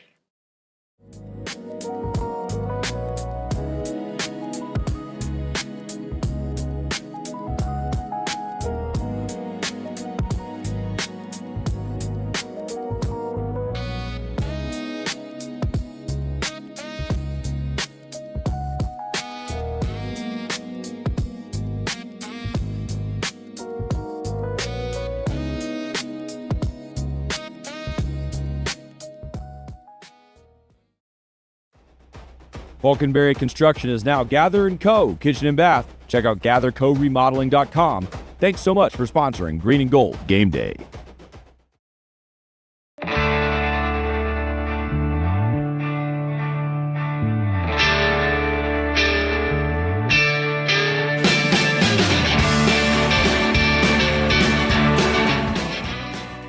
Welcome to a special edition of the Doomsday Podcast, coming to you from the Star in the players' meeting room with defensive coordinator Matt Eberflus. You now have two responsibilities this year that you didn't have last year, and that's being a first-time head coach and calling plays for Dak Prescott for the first time.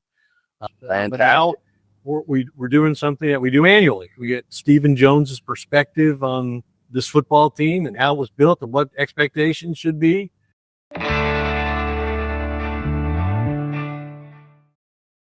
Drive into fall at Allen Samuels Dodge Chrysler Jeep Ram in Waco. Huge savings and the best selection in Central Texas. From powerful Ram trucks, Motor Trend's Truck of the Year, to adventure-ready Jeeps and stylish new Dodges, we've got the right ride for you. Upgrading, downsizing, or buying your very first vehicle, Allen Samuels has you covered with friendly service and deals that make driving fun. Don't miss the Drive into Fall event, only at Allen Samuels.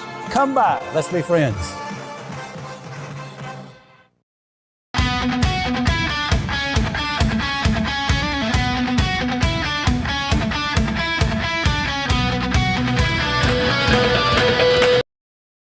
Green and Gold Game Day Show. I'm Faith Lynch here with Matt Mosley. Thanks for spending your morning with us. And thank you to KWTX. Pumped to be with y'all this morning. We're going to hear from Pete Souza, Matt's favorite person, who actually is calling the game today, which is awesome for ESPN Plus. Super proud of him. I got to spend the Houston volleyball game with him this week on Wednesday. We got to do that together. Oh, so nice. That was really fun. But he does a great job of covering the Big 12. He prepares piece for us every week. Big 12 wrap around featuring Pete Souza. You ready to take a look at it? Do it at 11 on one of these early games or 9, whatever time it is, because we have the whole day. Yes, I agree. But I would also like to hear his take on last night's game. Oh yeah. But yeah, I like the wraparound, and anytime you want to go to it, I'm good with that. This is Pete Souza with the Rogue Media Network studios, and I'm fired up to give you some Big 12 insight on some of the biggest games of the weekend in the conference. The Big 12, by the way, cementing itself as one of the best conferences in the country with all of its wins in the non-con against Power 4 opponents. But now we are really deep in the heart of conference play, right? We've turned the calendar to October. Iowa State and Cincinnati. This one is very interesting. Iowa State is actually an underdog on the road against Cincinnati. Obviously, that's something that's really interesting because they're ranked 14th in the country. Iowa State is down 2 of their starting cornerbacks, or their 2 starting cornerbacks, which makes them vulnerable against a team like Cincinnati and Brandon Sorsby. Cincinnati has a top 20 offense. That's a dangerous game. Baylor and Kansas State, we're talking about that all morning here, so I'll skip that game, right? And I'm also going to skip right to Texas Tech in Houston. That is one that really has me interested. When you look at Texas Tech, right, they have played so well this year. That huge win against Utah, then they have a bye, and now they head to Houston, another undefeated team in the Big 12. Texas Tech's an 11.5-point favorite in that game. I find that to be a little too much, and this is not a segment about picks, but I always find the odds really inclusive in a lot of these segments because I think they give us information as to how the game will play out, or at least it's supposed to play out. And usually it's right. In this game, I think it could be wrong. I think we're looking past Willie Fritz and the impact that he has on his college football teams. In his second year, pretty much at every stop, I think really at every stop, he has been extremely effective and has been able to guide his teams to dynamite seasons, right? I think we may be witnessing another one here at Houston. I'm not saying they're going to win the game because I really do think that Texas Tech and their talent is overwhelming. And Texas Tech could be a team that we're talking about really late in the season. I think late in the college football playoff, actually. I think Texas Tech is that good. But I think Houston at home on Saturday night is going to show us why we need to be talking about them. And we should have been talking about them more this season and going forward. And I think getting that kind of garbage game where they escaped out of their system on the road is really good for this team. That is a sign, right, that it's bend, don't break so far this year. And I think we'll see a lot of Connor Wigman and Tanner Koziol on Saturday night. And I think that could keep them in the game against a feisty Texas Tech team that also is so full of talent. And one more thing I'll tell you as we head into this weekend about Texas Tech. Look for Will Hammond, right? Their backup quarterback who had a day against Utah. He's going to be their backup coming into this game. Baron Morton has cleared concussion protocol. But at the same time, I believe that the leash for Baron Morton will be pretty short. If you see Baron Morton struggle out of the gate, I don't think you'll have to wait too long to see Will Hammond. He played that good against Utah, and he is that good of a quarterback coming into this season and actually really coming into his college career.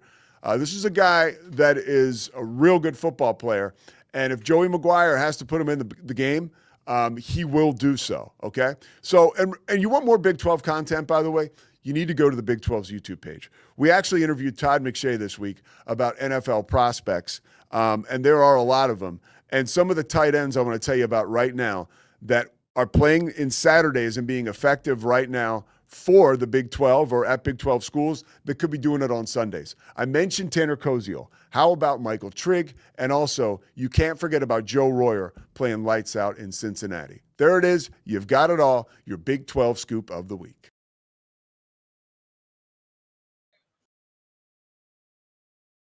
With Baylor players like Michael Trigg.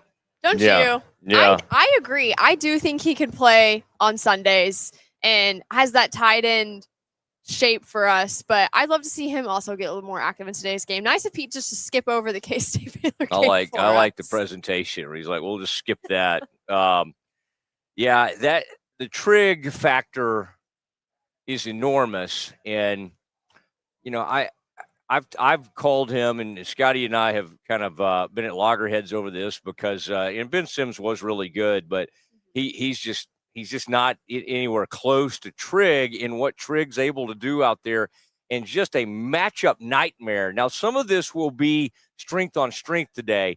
I think it's going to be interesting. I don't want to get too behind enemy lines, but two of K-State's best players are those safeties. And I'll talk about them later, but they're going to try to commit some of their better players. In fact, you don't normally see people bracket a tight end.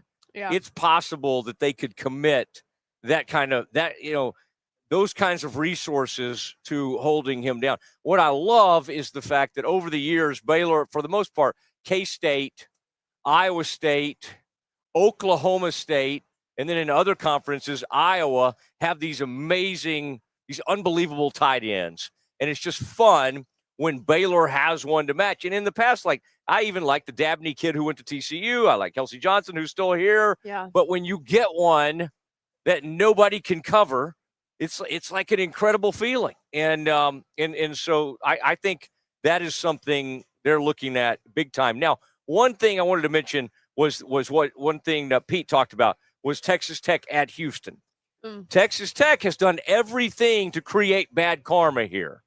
Their AD is, I don't know what their athletic director is doing. Kirby Hocutt has gone like pro wrestling. Like, this is our place. This is West Texas. Houston's basically West Texas, which is not. And we're going to take over. This will be like a home game for us. Like, that's what your like Barstool account's supposed to do. Or that's like what some of your fans are supposed to do. Yeah. You generally don't get that from your AD. We're going to, this is like a home game for us.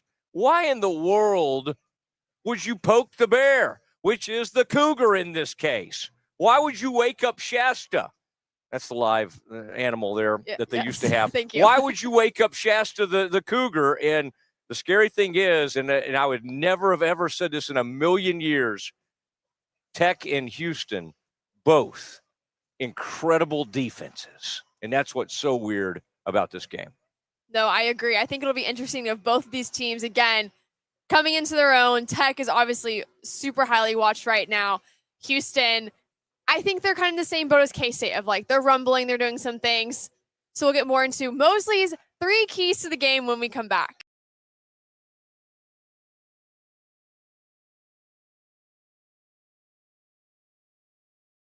During my time playing baseball at Baylor, I started a hat company called Hondo, which started as meek and humble beginnings, has quickly grown into something more. Over 40,000 hats sold, and then over 100 retail locations nationwide.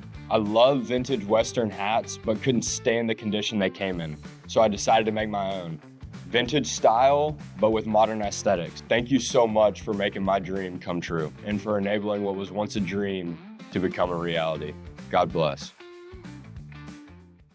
Drive into fall at Allen Samuels Dodge Chrysler Jeep Ram in Waco. Huge savings and the best selection in Central Texas. From powerful Ram trucks, Motor Trend's Truck of the Year, to adventure-ready Jeeps and stylish new Dodges, we've got the right ride for you. Upgrading, downsizing, or buying your very first vehicle, Allen Samuels has you covered with friendly service and deals that make driving fun. Don't miss the Drive into Fall event, only at Allen Samuels. Come by. Let's be friends. Everyone, hello. Guys, welcome back to Dear Sports. I am so pumped to be back in the podcast world and filming season 2 of Dear Sports. On this podcast, you're going to find stories from former and current athletes about their journey through sports and the impact it has made in their life. Make sure to subscribe on YouTube and follow our Instagram and Twitter to stay updated on all things Dear Sports.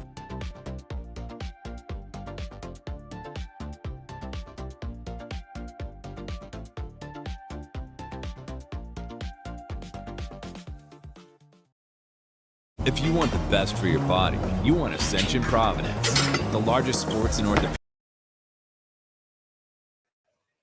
Welcome back to the 365 Sports Green and Gold Game Day Show. Thank you for spending your morning with us. Matt has been itching to get to this one. Mosley's 3 keys to winning games at home. But first, thank you to Ascension Providence for being a sponsor for us. Now that I no longer have a team doctor, I'm having to figure out how to take care of my own health. They have been so helpful of making sure I'm well. Flu season, I'm sure, is about to roll around. So thank you to Ascension Providence for everything that you do and supporting Green and Gold Game Day Show. So, Matt, keys to winning games at home. All right. And this was something I kind of rolled out. I kind of workshopped this over at Brazos Landing. Love Brazos Landing. And we were over there for a live show on Thursday with the Lindsay family. And this has been celebrated, and I would imagine passed around in the Baylor coaches' offices. Mosley's 3 keys to winning at home. I'd like to see a big graphic. I always like this, Scotty. I like kind of asking Scotty to do things on the fly. Do you like your I really little... would like I like your Matt Mosley, the little like caricature thing Is they that have somewhere? of you. Okay. It's not, but it was earlier. I like it. It is a strange looking little Mosley, but that's appropriate. Mosley's 3 keys to playing better at home or winning at home. Because the thing is, we can whine all day. 1-9 in big games, 4-12 against Power 4 teams. But it's like, what are you going to do about it? We're going to blame it on the fans? Are there too many K-State fans here today? Like, you've got to come up with solutions, all right? What we're really good at in the media is just telling you what's all wrong, but we don't always provide solutions. And as somebody said to me, the Bears have won 9 of their last 12 games. Isn't that weird? Yeah, I mean, we don't think of it like that because they're only 3-2. Yeah, and then we go back and we get these stats from 2022 on. But, okay, here are my 3 keys. Start fast, okay? Today is a throw the first punch. I mean, you have to throw it, you need to land it, and you need to let them know that, hey, our home crowd, we don't know how many of them are up there. We don't know what the Baylor line's looking like today, but we have brought our gold uniforms, and we've brought our own energy, and start fast. How many times at home games do the Bears have to end up making a comeback in the third quarter or a frantic comeback at the end of the game? We act like some of these games were, oh, my gosh, they should have beaten Arizona State. Well, I guess. I mean, they had to be perfect in the fourth quarter because they had flopped around for a lot of that game, and then they got 2 drives at the end.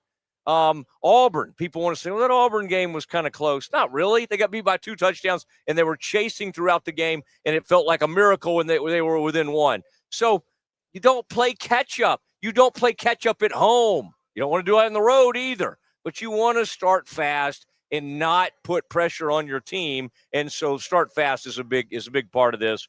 Also, how about get some takeaways?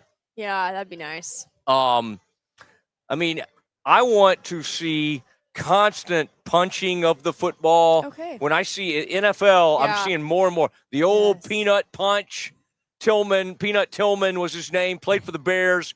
and he was a puncher. He would come in there, and there's got to be more of that, and it can't just be against Samford. In fact, your plus minus when you play an FCS opponent should get thrown out in the stats. They should throw it out. You can't count those 3. If you don't count those 3, they're probably one of the worst plus minus turnover margin teams in the country.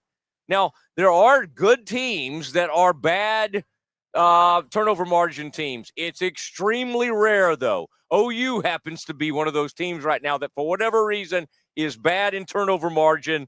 The Bears have to get better, and I think today they need to win it, and they need to win that turnover margin by 2. All right, at least finish +1 today for the Bears, and so I think that's very, very important. And then I mentioned this earlier. Tempo. And get back to that. Apparently, they're ranked as one of the top tempo teams in the country, although it doesn't always feel like that. When we're at the end of when we're in a 2-minute offense situation in the NFL and they go racing down the field, you're always saying to yourself, right? The common fan says, why don't they do that more often? Why don't they play faster? Well, teams, especially at the NFL level, don't want to do that the whole game. In the past, from 2008 to 2015 seasons, they did that down after down after down. And why were they so successful at scoring in the red zone? Part of the reason is they never gave teams a chance to set up. Yeah. So the no-huddle offense with Art Briles. Yeah. It's fast. Saban used to complain, and he hated the Briles approach, and he hated some of the spread, and he hated the air raid, and because he did not like that many plays, and he was a defensive coach until he wasn't. Yeah. Until he finally, he'll always be a defensive coach. But what he finally did is he's like, give me Sark, give me Lane Kiffin, give me the guys who know how to do this, because that's my only way forward, and that's my only way to stay relevant. In this day and age, with a great quarterback, and Baylor has a really good wide receiver core, and they got a great running back. Why in the world wouldn't you accentuate that by getting up to the line of scrimmage, getting there? They are in some respects, but it's still only they run a play every 22 seconds.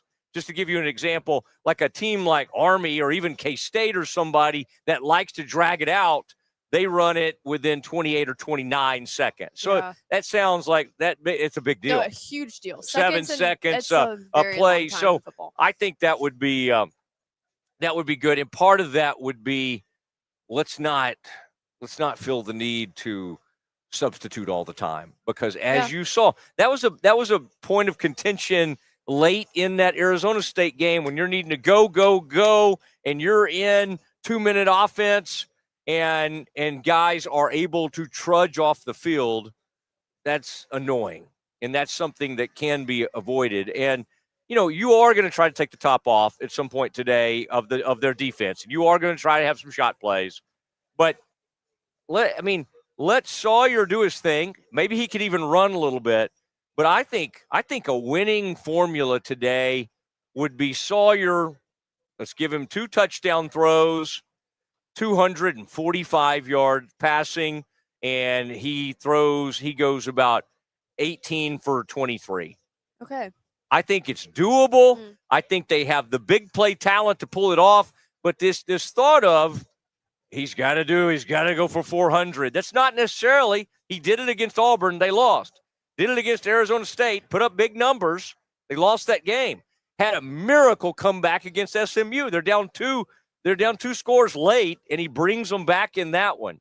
You're putting too much on your quarterback. Yeah. So Spavital needs to know okay, we've had so much success in the past running. And by the way, at Cal, Berkeley, where he came from, they had incredible running backs. I've seen them go out across the country. All of them transfer out usually. Right. But he had really good players, and he had a quarterback. By the way, he's the guy at Indiana right now. Yes, yeah. Mendoza. So let me ask you this. Do you think having tempo and speed in this game is attainable to have both of those at the same time in this game? Just of the consistency and these guys are going to get tired. I feel like this is going to be a game of you're going to see some players being exhausted. Do you think you're able to have both in this game? Yeah, I sure hope so. I no, but I mean, I hope like, I hope genuinely, they're you know? in shape enough and have played in the heat, maybe more than K-State. K-State kind of thinks it has, and they had a somewhat warm game they're coming off of, Apparently it but was they know brutal. today is going to get up maybe in the 90s, Yeah. and there'll be some heat on that field.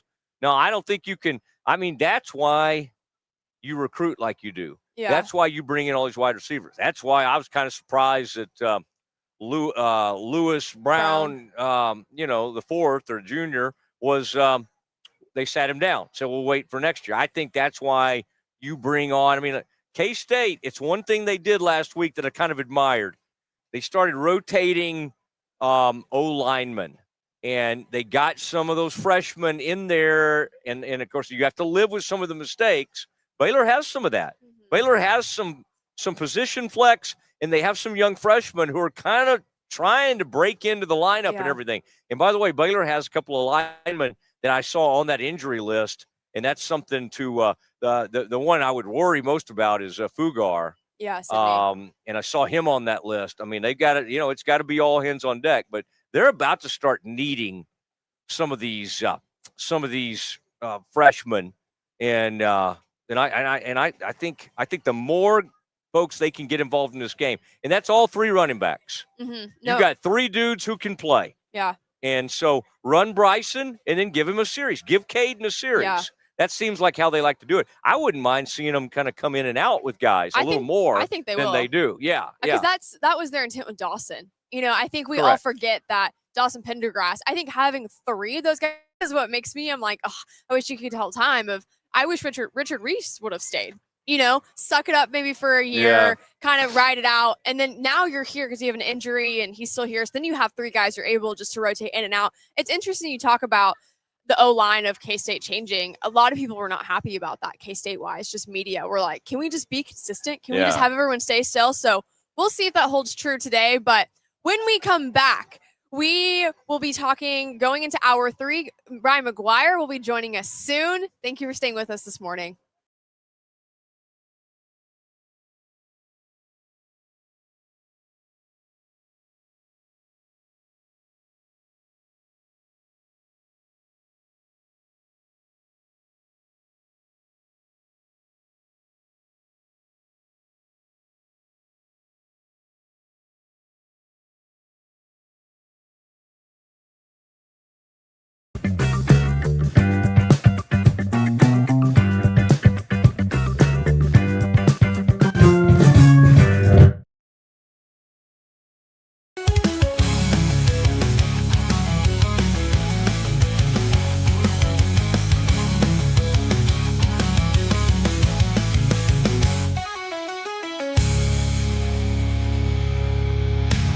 If you want the best for your body, you want Ascension Providence, the largest sports and orthopedics group in Central Texas. Using innovative and cutting-edge technology, we're able to understand your body better than ever, delivering treatment with precision. And with our fellowship-trained and board-certified doctors, you'll receive excellent care. Work with a team dedicated to your health, wellness, and safety. So you can perform. At your best. Ascension Providence, caring for Texas families for over 100.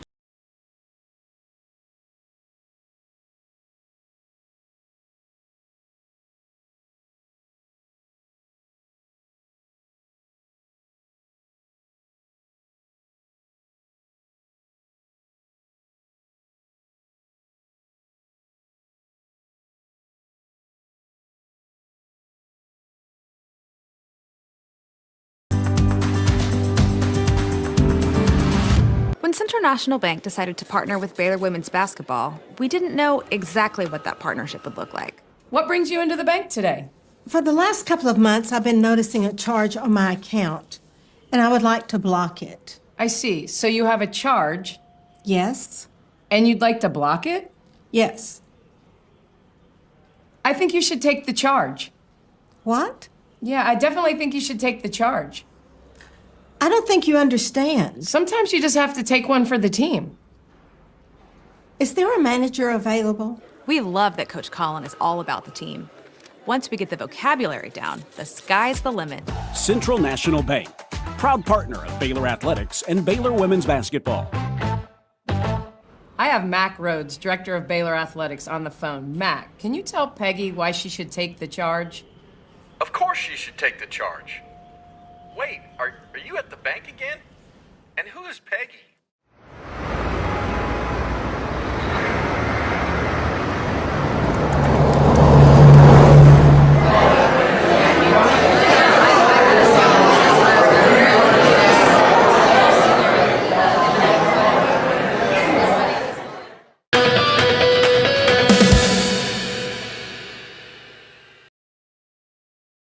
Sports Green and Gold Game Day Show. Thank you for joining us this morning. Thank you to KWTX for listening and following along with us as we get ready for this Baylor K-State football game this morning. 11 a.m. kick, getting closer and closer.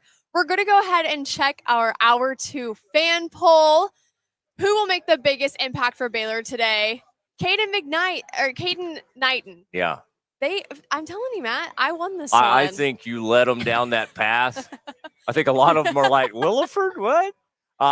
Caleb Burns, that's an injury situation that we're kind of watching, and we'll be able to kind of get a hold and let you know about that list that they put out before the game. And then Michael Turner. So 2 running backs, and I like that. I like Caden Knight. And I like the speed, and I like the fact that early on in the season, and young backs do this, he had a little success on one play, bouncing it outside.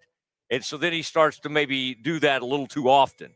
But I think he's going to be fine. He's running between the tackles a little bit more. And he's just, when you have a change of pace back, it used to be Squirrel. They would have when Yes. Dominique and they had some change of pace backs over the years. This guy is one. And I'm not saying he's faster than Bryson. He's just different. He's a little shiftier perhaps or something.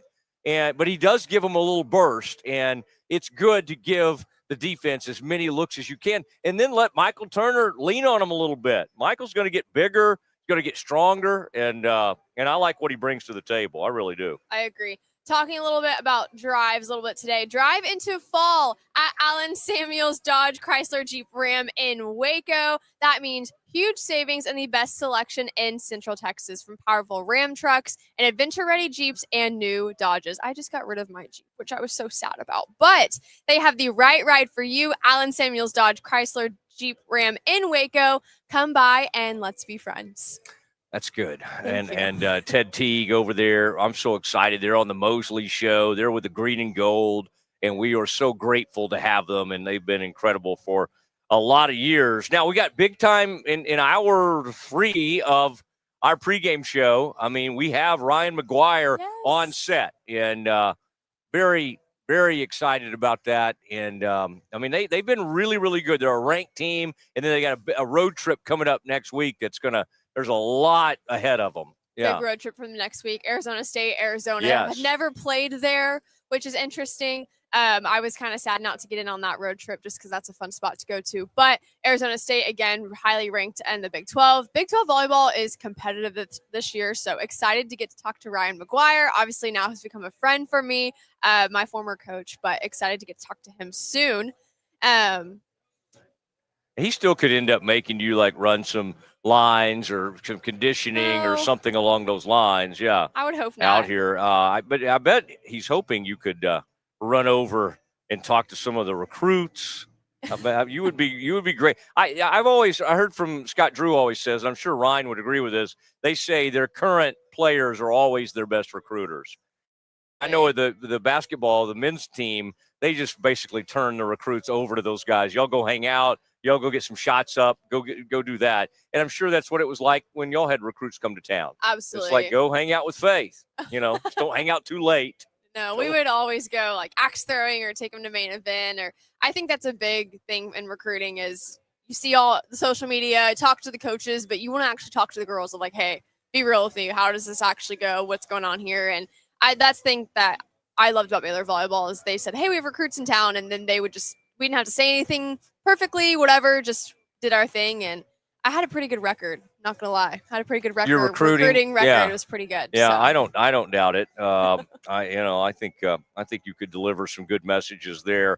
So Ryan McGuire coming up, and so that will be fun. And then we'll go behind in hour number 3, we will go behind enemy lines. Yes. And I almost feel over prepared for this. I'm going to actually take some of my notes and discard them The manila pad. Yeah, there's almost too much film that I've watched for these segments. You know, I feel like I've overdone it, so I'll be getting rid of some of that. But that'll be fun. We'll go behind enemy lines because this is not just a huge game for Baylor, but I'll tell you why it's so big for K-State as well. Awesome. Make sure you stay with us. When we come back, Ryan McGuire and Behind Enemy Lines, 365 Sports Green and Gold Game Day Show. Thank you for spending your morning with us. Happy to be here. Great vibes. Thank you to our sponsor, Mission Golf Course, Mission Golf Cars, located in Waco, off the loop.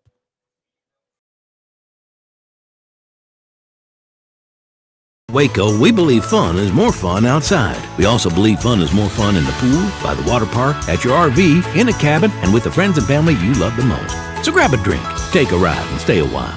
We think you'll discover that fun is more fun outside, too.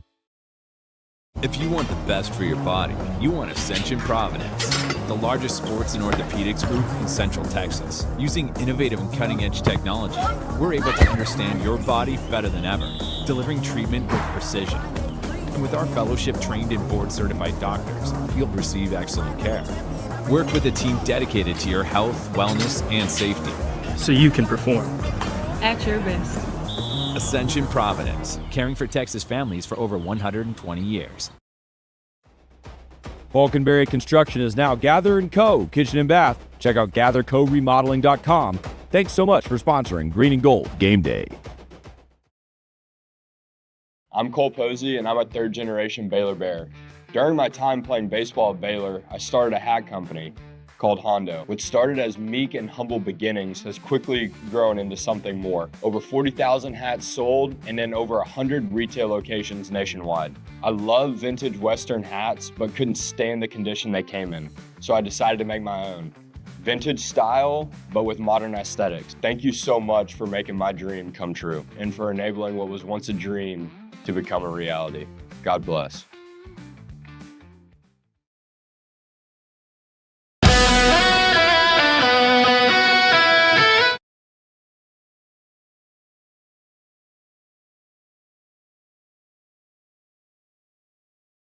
Welcome back to the 365 Sports Green and Gold Game Day Show. We have Ryan McGuire joining us, but before we get started, we're going to go ahead and launch our Hour 3 fan poll. How do you feel about the gold uniforms today at the Gold Out?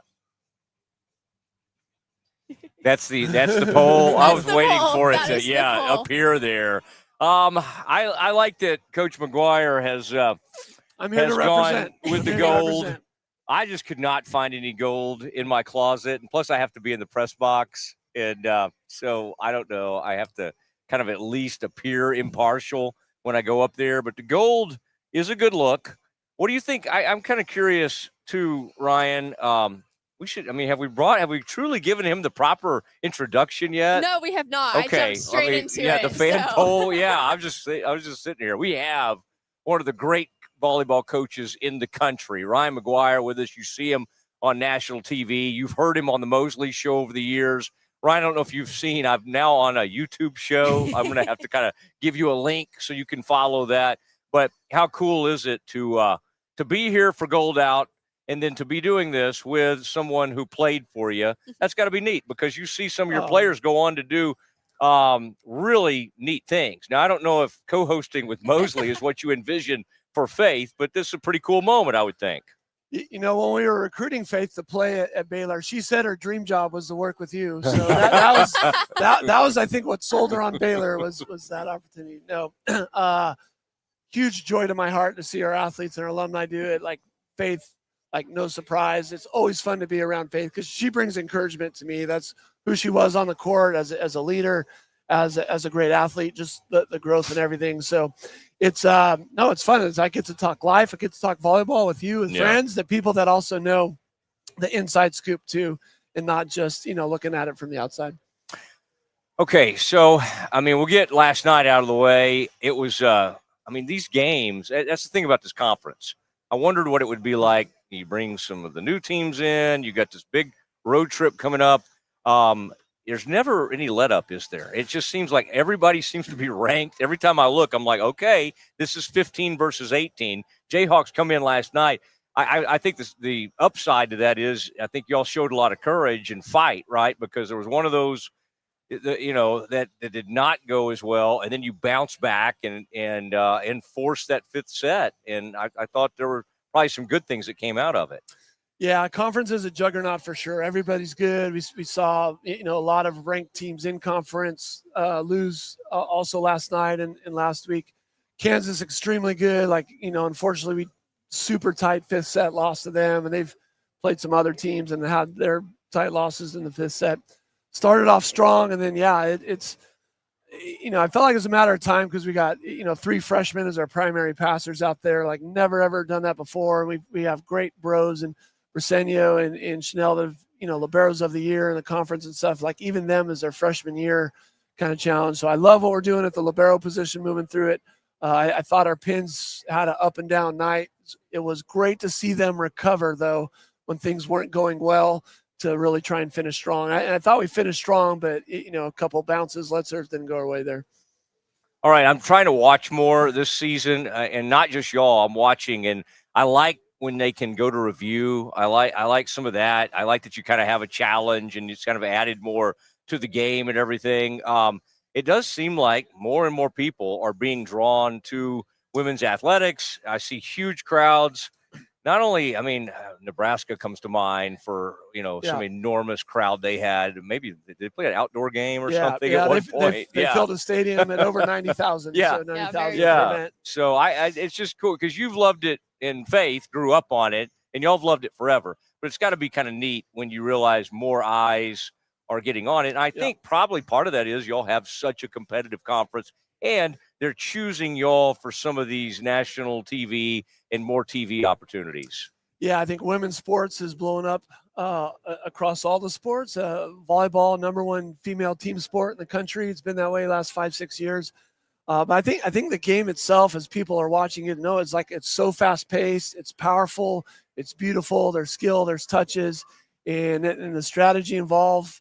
There's heart. There's energy that you can get excited about. There's momentum changes, and then there's some tactical things. So whatever you're a fan of when you watch sports, you get all of that in volleyball, I think.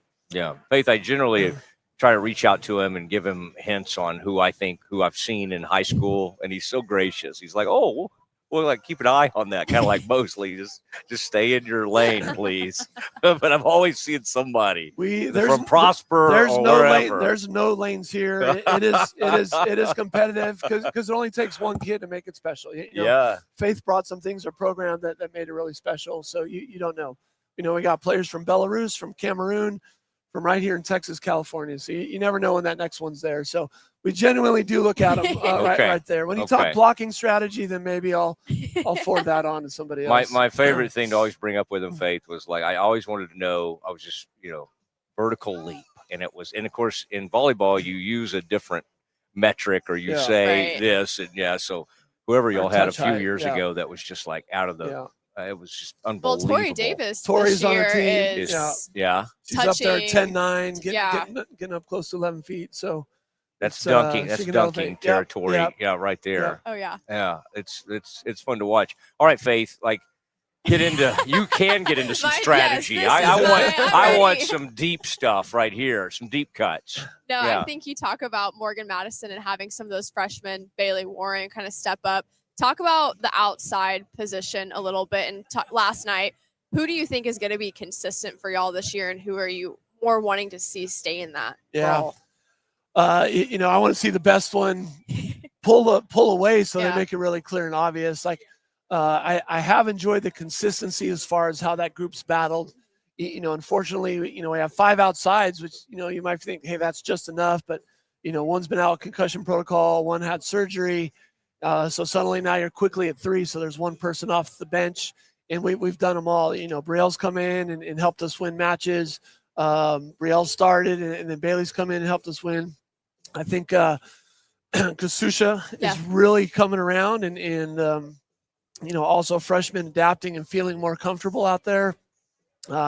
Bailey's taking over some matches for us as well.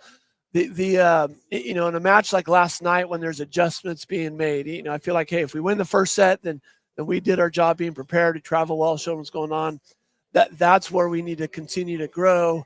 Hey, here's the adjustments. They're taking this away. How quickly can you go to this? And then for them to feel comfortable on it because they haven't had years of practice of it, but we're really talking about weeks. And I think, they are doing the right things. Last night, I think they defaulted to what's comfortable a little bit.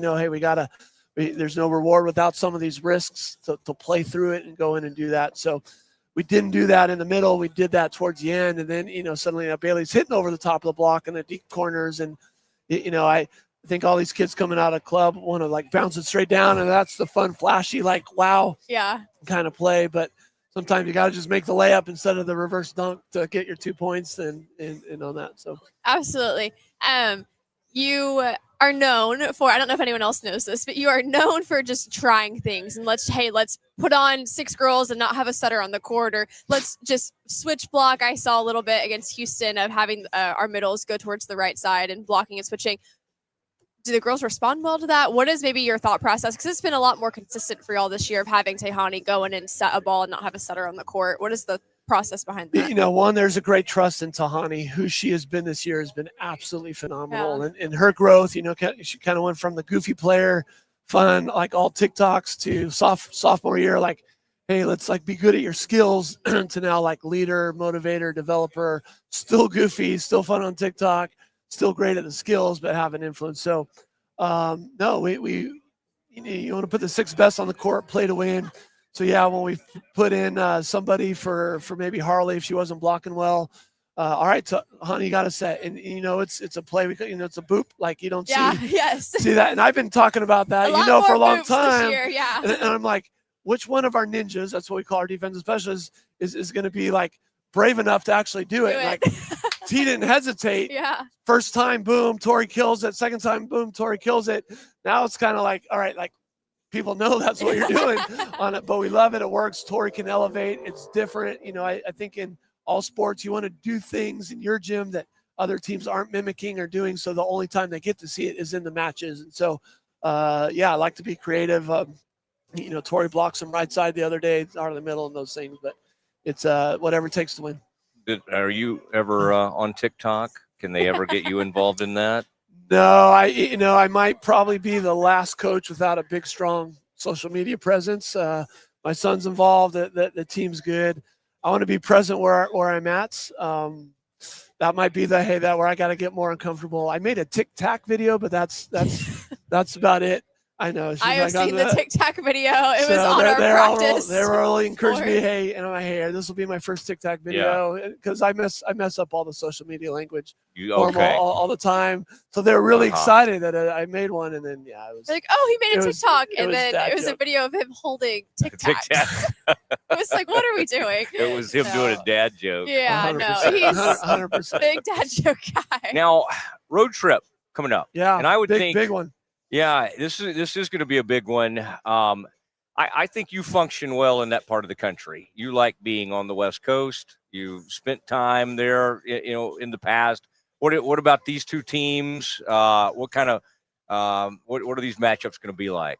These matchups are huge. Arizona State's the one remaining undefeated team in the conference. So, a win there, keeps us. We're still in the driver's seat as far as winning the Big 12, and they got to play some other good teams still. Arizona's been really, really good. I thought made the biggest improvement last year, and they're continuing to improve.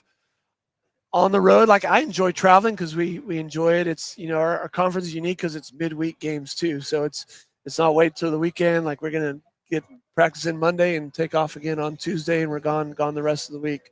But when you travel, you get to kind of control their schedules. You get to spend a little bit more time together.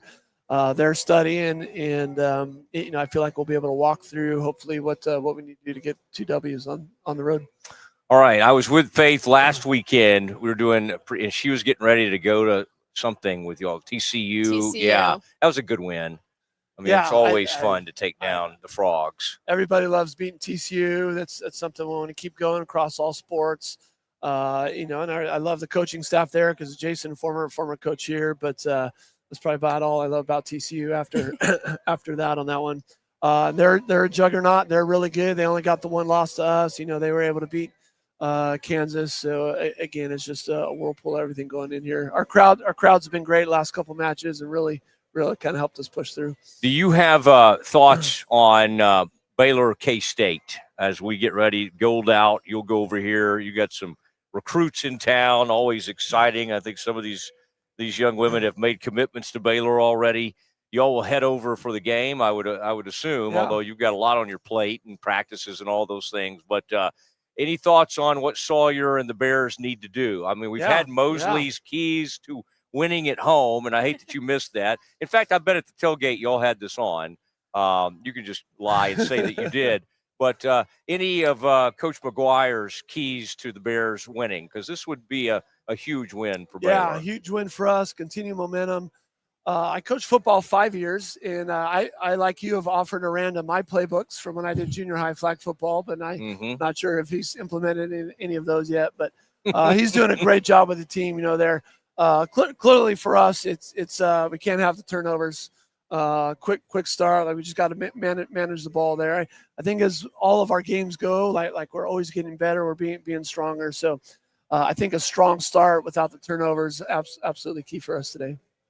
I like what you brought up, Faith, that he's got this devil-may-care attitude because he's a very conventional coach in some ways, and he keeps it between the lines. But then sometimes it's like, let's try some stuff. Oh, yeah. Let's get out there. I mean, you're going to see Kansas State, by the way. They snuck in last week.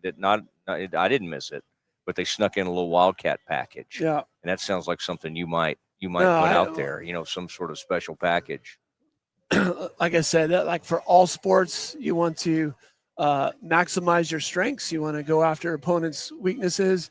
But if you can do something that the other team's not prepared for, that should give you advantage if you can execute it. But Dave and the staff, they got a sharp mind in that. So it's Baylor's for sure prepared for whatever's thrown at them. Do you ever have do you care at all like about y'all's what color uniform y'all have? Baylor people obsess about like football uniforms. Yeah. Anthracite or whatever that, I think that's dark, and gold today with the green helmet. Is there anybody that's a part of y'all's program that thinks about that and comes up with that? Or do the girls the young women seem to perform better in certain colors ever, or like one uniform over the other? Yeah, personally, I don't care about it. I think visualization still is really important to the sport. So I want to be able to, like, hey, when I play, when we do like visualize, hey, what am I wearing? What do I look like in how I do it? So I rely on my staff. Like, hey, you tell me what I need to wear to the game, and I'll put that on and go do it. For our athletes, like, we want to know one way to play. So like, it's not about what's on us; it's about what's in us that's going to determine how we play. And so I do probably try and squash any thoughts like I don't believe in luck or different things like that. Like, oh, we play better in green or these knee pads or something there. Like, no, we're going to be good at what we do. We want to do that every day. So, if we got to put them in an ugly practice shirt so they can overcome that, we, haven't had to do that forever. We do something like that. At the end of the day, like these women, when they look good, like they're going to feel good and they're normally going to play good. So there is a mindfulness of like, okay, let's make sure the fit's good and we like what we're doing. I never liked to wear the gold jersey. Was that right? And I knew they didn't like that, but I didn't ever want to openly address it. Those are there, so take it out on the opponent. Don't go there. But everyone's different. Like Manu's she's popping in gold. She likes it and like doing that. So it's hey, think about it as a sacrifice and go. But. Was Faith always had like? She's always smiling and has such a wonderful disposition. When she took the court, I mean, was it a transformation? I mean, I'm sure she was encouraging to her teammates, but it's not always easy to be as kind and generous as some of the girls are. And then, how do you manage that? And what are you like on the court? What was it like for Faith? For Faith, what was so great was also her growth. Her faithfulness from the start, like she came in coming off an injury, like she didn't get significant playing time. Even some roles were tough early years, but she grew to be like an essential, mama bear, team leader. And so like always encouraging. That was always who she was, but she saw the game with a great IQ. But like senior year, she had a good growl to her too. Like sometimes you got to growl. We talk about like confidence is, like a Doberman has a growl versus a poodle that's just yapping all the time. Like she was never just yapping, but she kind of brought a thicker growl to the team where the girls really listened to her. And again, she's not 6'7", she's Faith. So it's not like there's this domineering presence, but so that to me was just so impressive, and we could really lean into it. And she said the right things at the right time whenever we needed it. Well, she's always saying the right things. So you guys should keep listening to her. She's full of wisdom, and I'm glad she's able to carry you and help you along. So much, we are, and I'm excited about y'all's upcoming games, and I'm always looking ahead to see what the TV schedule and what I can take in and all that. And so if we can ever help you, like get even more fans out there, get the fan support up, you just say the word, okay? Encourage them to come, and you have been spectacular. So I love listening to you. It's a little harder to watch the YouTube video on the drive home. Because my hair or something. We'll see what we can do. And I just got to change my routine a little bit too to catch it more. I know. The coaches have let me know. We'll do it. All right. Thank you so much. Yes, appreciate you guys having me on. Let's sick 'em Bears in this game here. Let's do it. Let's win. All right. There he is, Ryan McGuire, and it is man, great to have him on the Green and Gold Game Day show.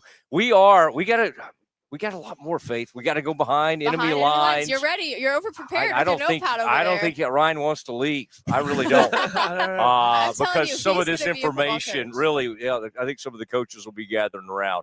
So that's what we'll do. We'll do some enemy lines, and we'll do that next on the Green and Gold Game Day.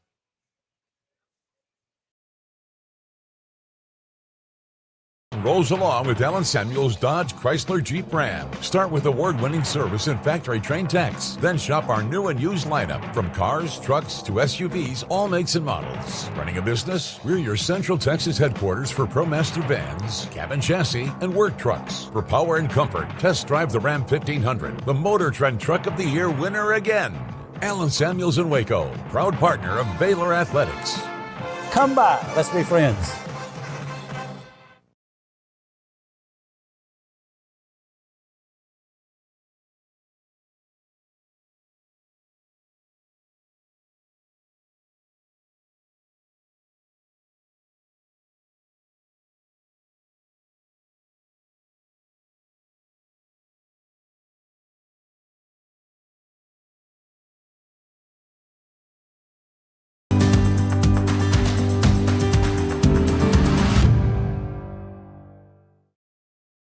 If you want the best for your body, you want Ascension Providence, the largest sports and orthopedics group in Central Texas. Using innovative and cutting-edge technology, we're able to understand your body better than ever, delivering treatment with precision. And with our fellowship-trained and board-certified doctors, you'll receive excellent care. Work with a team dedicated to your health, wellness, and safety. So you can perform. At your best. Ascension Providence, caring for Texas families for over 120 years.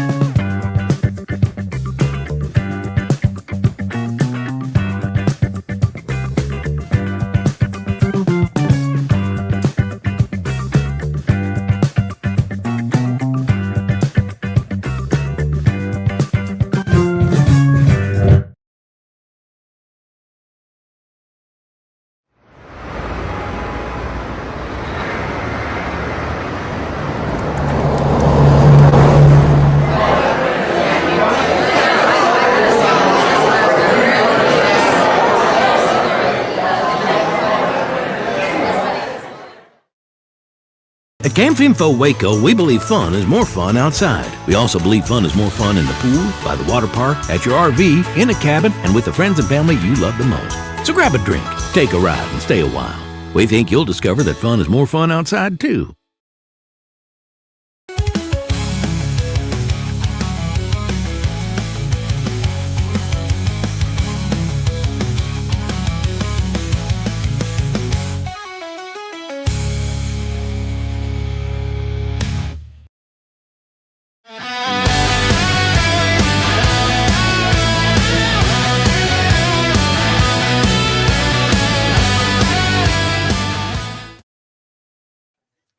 welcome back to the 365 Sports Green and Gold Game Day Show. That was so fun to have on Coach Mack. It's one of those things now that I'm post-athlete of I get to actually interview him for a job now. So that was really fun for me. Thanks, Matt, for making that happen. But want to thank Mission Golf Cars located in Waco off of Loop 340. Is your one-stop shop for all golf cart needs, from sales to service, parts, rentals, even to leasing. Stop by and say hello to Stephen Kling and the crew and tell them Matt Mosley in the Green and Gold Game Day Show sent you to receive $500 off your next new car purchase. Mission Golf Cars in Waco. Check them out at missiongolfcars.com. That's pretty sick. Nice little treat for hanging out with us in the mornings. Green and Gold Game Day Show. Yeah, and man, those things are so popular, and from what I can tell, that's the place to do it and get it in all of Central Texas, and even people we spend a lot of time in Salado, and everybody down there has the they call it golf car. I still go golf carts, but I'll call it whatever Mission wants me to call it. But those are because you can get them as fancy as you want, but I mean, do take advantage of that. Mentioning the Mosley show or the Green and Gold show. Or $500 off. So that is exciting. All right. That's awesome. We're going to go ahead and launch our hour. Oh, we did launch our hour 3. yeah, we already did that. You know what? It's okay. Make sure you interact with us on our hour 3 poll. If you love them, if you like them, can't stand them, or it's just meh.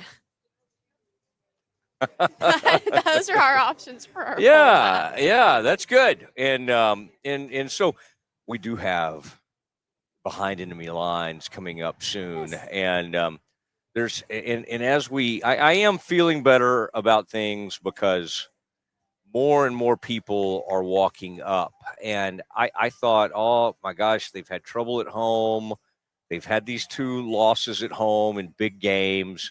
It's an 11 a.m. start.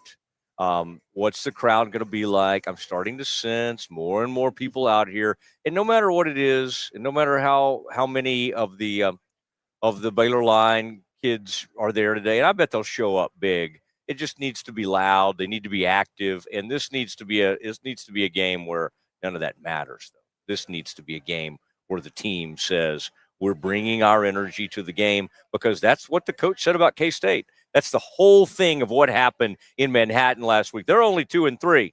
I mean, when it's your team and your team that we cover is 3-2, and you don't know where the season's heading, you think you're the only team experiencing that, and then you realize, well, there's about 100 other teams that are in the same boat. And K-State comes in here a desperate team, desperately needing to get their season going in the right direction, and they got good fans, and that is another thing that's starting to worry me. I'm seeing some throwback Darren Sproles jerseys. Oh, geez. I am. Yeah, there's one, 43. That's who that is. These people show up. So it'll be a good crowd for K-State. Hopefully the Bears fans can't drown them out today. I think you said it earlier. It's not up to the fans today. Go play some ball. Yeah. You can do it. It's not the Baylor fans' fault they don't show up, but we do expect you to be there. But thank you so much for tuning into us on KWTX today.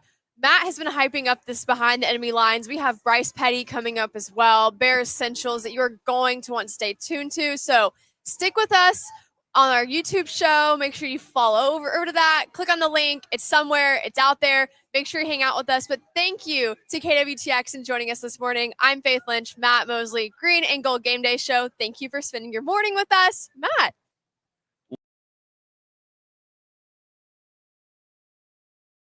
Bank decided to partner with Baylor women's basketball. We didn't know exactly what that partnership would look like. What brings you into the bank today? For the last couple of months, I've been noticing a charge on my account, and I would like to block it. I see. So you have a charge? Yes. And you'd like to block it? Yes. I think you should take the charge. What? Yeah, I definitely think you should take the charge. I don't think you understand. Sometimes you just have to take one for the team. Is there a manager available? We love that Coach Collin is all about the team. Once we get the vocabulary down, the sky's the limit. Central National Bank, proud partner of Baylor Athletics and Baylor women's basketball. I have Mac Rhodes, director of Baylor Athletics, on the phone. Mac, can you tell Peggy why she should take the charge? Of course she should take the charge. Wait, are you at the bank again? And who is Peggy?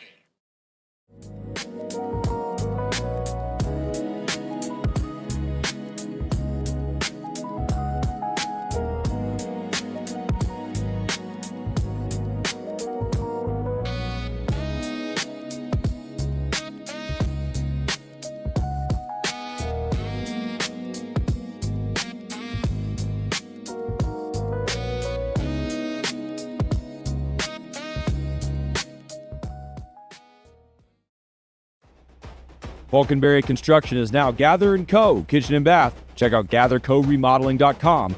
Thanks so much for sponsoring Green and Gold Game Day.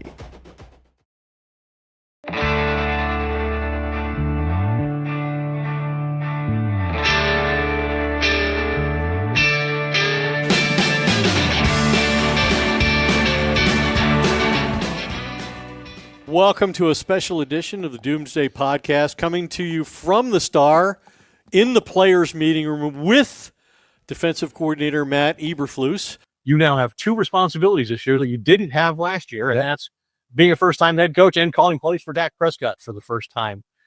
But now we're doing something that we do annually. We get Stephen Jones's perspective on this football team and how it was built and what expectations should be.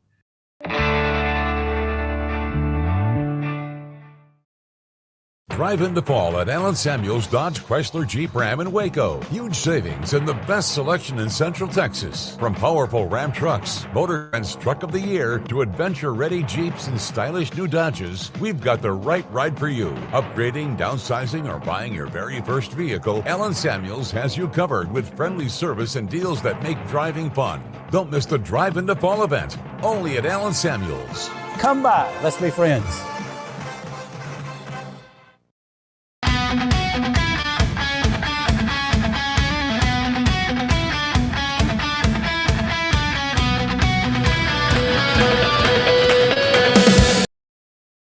And Gold Game Day Show 365 Sports. Thank you for continuing to watch with us and switching over from KWTX to our YouTube show. Glad you're here.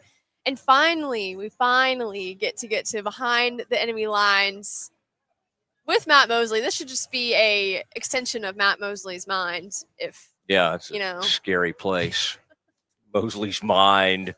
It is time to go behind enemy lines. We're going to hear from the voice of the Cats, the voice of the Wildcats, Wyatt Thompson, and he's got some thoughts on some things. But first, let's talk. Let's talk about, I've been looking, and again, as I said, extensive notes. This is going to be interesting how they deploy their players. I think they learned early this season, man, they needed to create more depth, and they got exposed early because they got Dylan Edwards hurt, and then they got their top receiver hurt at one point, and there were weird things happening throughout the season in terms of like who was coming, who was going. I think they came back from that Dublin trip, which, by the way, if I'm Baylor, I'm not signing up for that. Doing that. No, because the teams that lose that game tend to then lose about two more games in quick order. And so K-State's 2-3. I don't think we can blame it completely on going over there, but the winning team didn't seem to affect them. Iowa State's okay. Got a big road game today. Iowa State, I believe, is in Cincinnati. And we'll be talking about that as we get closer to kickoff. Man, I'm excited. K-State in town, and we are getting very close to kickoff. But I'm just glad to be with our YouTubers now. Yes, I mean, there's such a good crew and such a good audience. Dylan Edwards is this running back. You talked about him. He's known Avery Johnson, their quarterback, forever. They were in grade school together. They played. They came up in Wichita, Kansas, and they're both fine players. It's just Dylan Edwards been banged up, and also Jace Brown, their wide receiver, has been banged up. Now, let me tell you, I was listening to a K-State game over this past weekend, and I heard a name that I've heard for years when it comes to K-State. I heard the last name Lockett. This goes way back. Kevin Lockett. There's been all these Locketts, and they've all been really good players at K-State. And so I'll have to look again today. Okay, what Lockett is this? But I think this would I think we're going on about the third generation of Lockett's there. But when it comes to game-breaking wide receivers, this Jace Brown, 25 catches, 284 yards, and 2 touchdowns. But unlike some of these other K-State teams, which had one possession receiver and one home run hitter, this team seems to have a lot of different receivers that Avery Johnson can throw to. And much like we've begged Sawyer Robertson, like, hey, why don't you run? Why don't you, when you have a first down and you've got all the speed, why don't you run? They've kind of gone through that with Avery Johnson, knowing it going into the season that he's a huge runner, and other teams, either they didn't run him enough or they stopped him, to the point where K-State has had to install a package with a backup running back to try to get more out of their offense. That's a weird thing to have to do when you think you mentioned that he might have even been mentioned in Heisman conversations to start the season. Certainly not now, but he's still dangerous. Yeah. He's still very dangerous. So when I'm going behind enemy lines, I'm thinking about him, I'm thinking about his backup, and I'm thinking about your guy, Dylan Edwards. And this is, like, I had to laugh this week, and all coaches do it. So Kleiman's not unlike any other coach, but Kleiman said something to the effect of Baylor, this is a fabulous tackling team. And I was like, whoa, what's Coach Kleiman? Did he get some hidden tape? Is he watching? Did he get some practice tape? Yeah. Because if you watch the games, it's not what's happening. No, you're not seeing the tackling. And so I think he was kind of trying to build the Bears up a little bit. This is two very opposing desires in this game. One team desiring to grind it out, run the ball, extend drives, keep their defense off the field. That is K-State. Baylor wants to go up and down the field. Baylor wants to play with tempo. They want to put pressure on K-State, and they can do that in a variety of ways, including the person Caden Knight, who you brought up, and I think won our poll for the emerging player that's going to get the most time, that's going to get or make the biggest impact, which I think about 48% of our audience went with Caden Knight. So anyway, that just takes you a little bit behind. And then I know we'll get to Wyatt Thompson. But any thoughts, Faith, in terms of the Baylor defense?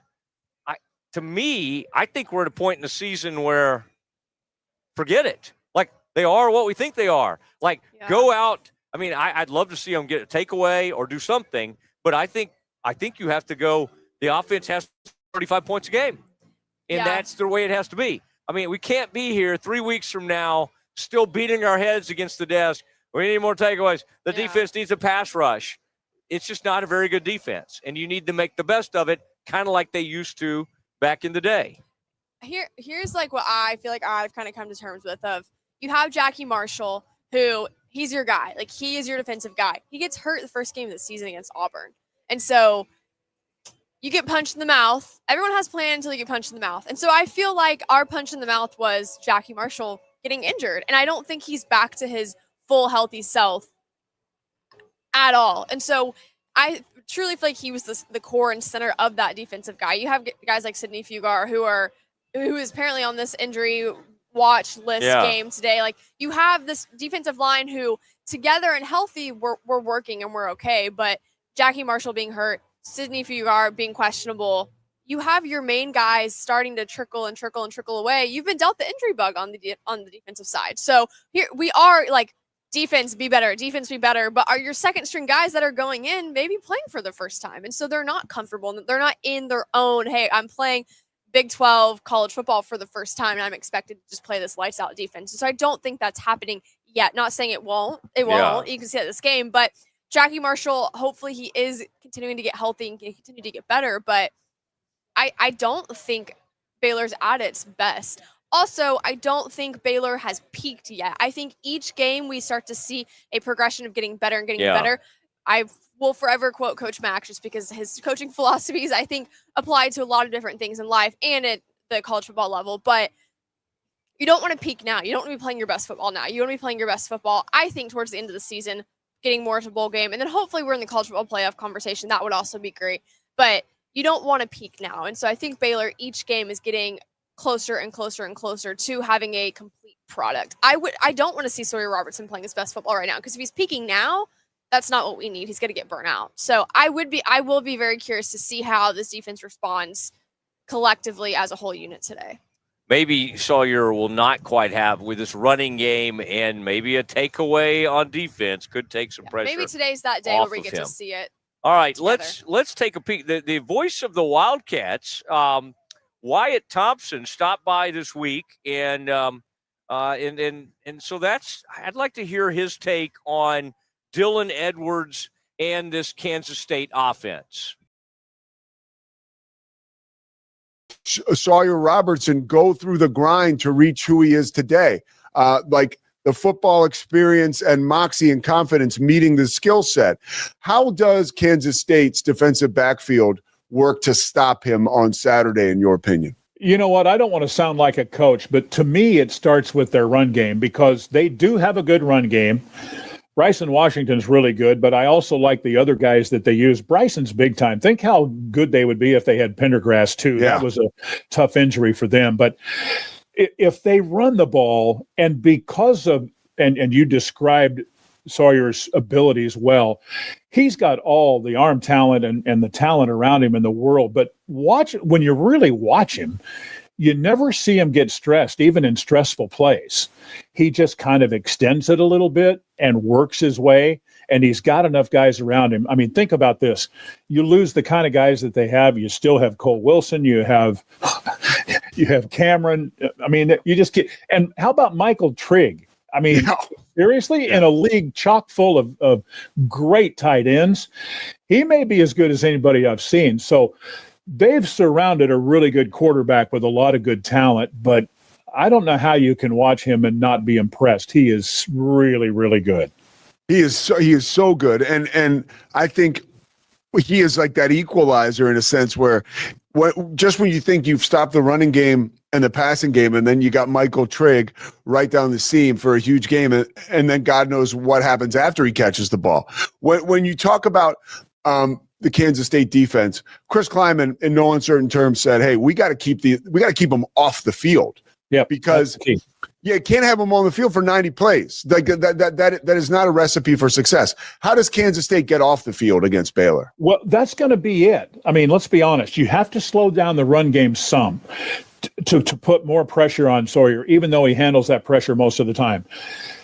K-State has really struggled defensively this year, even back to last Saturday with big plays. You got to clean that up a little bit.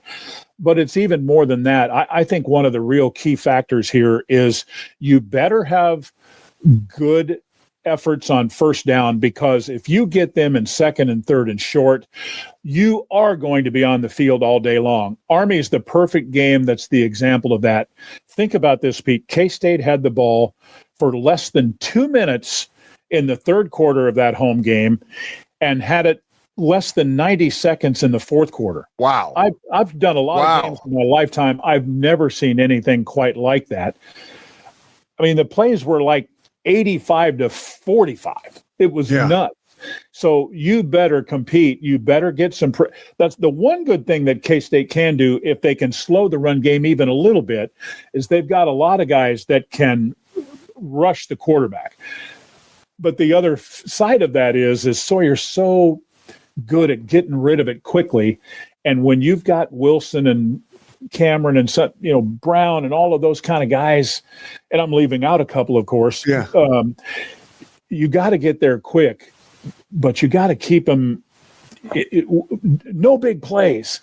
And that's almost impossible to do against those guys. You're going to give up some yards. You just hope it isn't. I mean, think about it.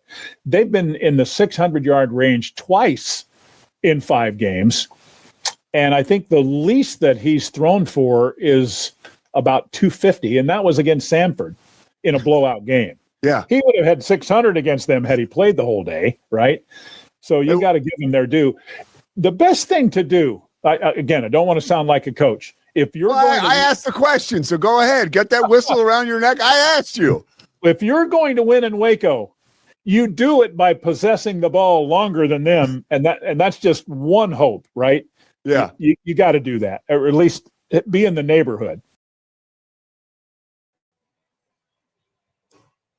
great insight from some of Pete Souza's show this week that he will be calling the game for ESPN. Nice, so yeah. pumped for him, and it's a great opportunity. So once you leave our segment, make sure you go and run over and catch the game and see what Pete Souza has to say for on-air stuff today. Yeah, that'll be good. And I do want to bring some breaking news to the show, and we need to kind of monitor this. But they are. It is being reported from the game day update, which both teams have to provide, that a game time decision. And they don't always say that about players, but Bryson Washington is a game time decision. And that's huge. I mean, that's a big part of what the Bears need to do. And so we'll continue to monitor that. But boy, it may be Caden Knight all the time. Which would be awesome. I mean, what a better opportunity for him. And we've been talking about him this morning with Dylan Edwards and everything going on with that. But that is not good news for the Bears. May see Trigg have to step up in a couple other ways today for just some offensive things. Josh Cameron again.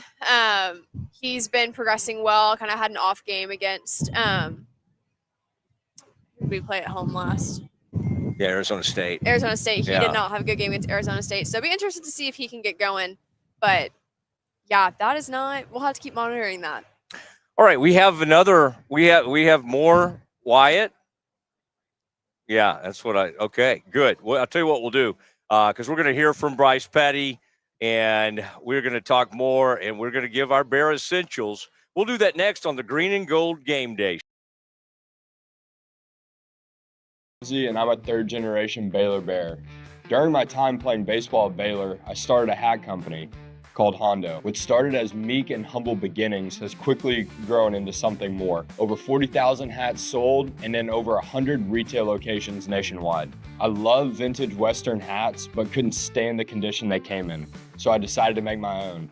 Vintage style, but with modern aesthetics. Thank you so much for making my dream come true, and for enabling what was once a dream to become a reality. God bless. Drive in the fall at Allen Samuels Dodge Chrysler Jeep Ram in Waco. Huge savings and the best selection in Central Texas. From powerful Ram trucks, Motor Trend's Truck of the Year, to adventure-ready Jeeps and stylish new Dodges, we've got the right ride for you. Upgrading, downsizing, or buying your very first vehicle, Allen Samuels has you covered with friendly service and deals that make driving fun. Don't miss the Drive in the Fall event, only at Allen Samuels. Come by, let's be friends. Everyone, hello. Guys, welcome back to Dear Sports. I am so pumped to be back in the podcast world and filming season 2 of Dear Sports. On this podcast, you're going to find stories from former and current athletes about their journey through sports and the impact it has made in their life. Make sure to subscribe on YouTube and follow our Instagram and Twitter to stay updated on all things Dear Sports.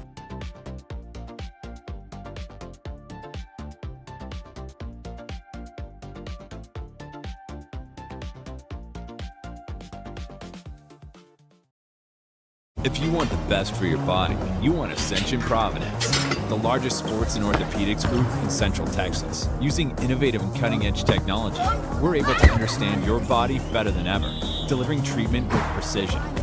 And with our fellowship-trained and board-certified doctors, you'll receive excellent care. Work with a team dedicated to your health, wellness, and safety.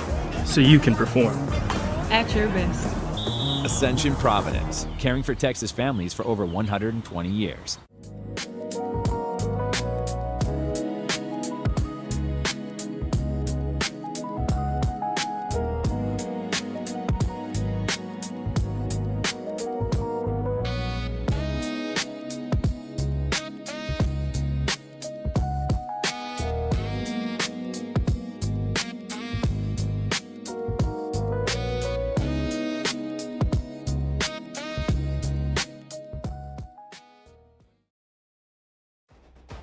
Vulcanberry Construction is now Gather & Co. Kitchen and Bath. Check out gathercoremodeling.com. Thanks so much for sponsoring Green and Gold Game Day.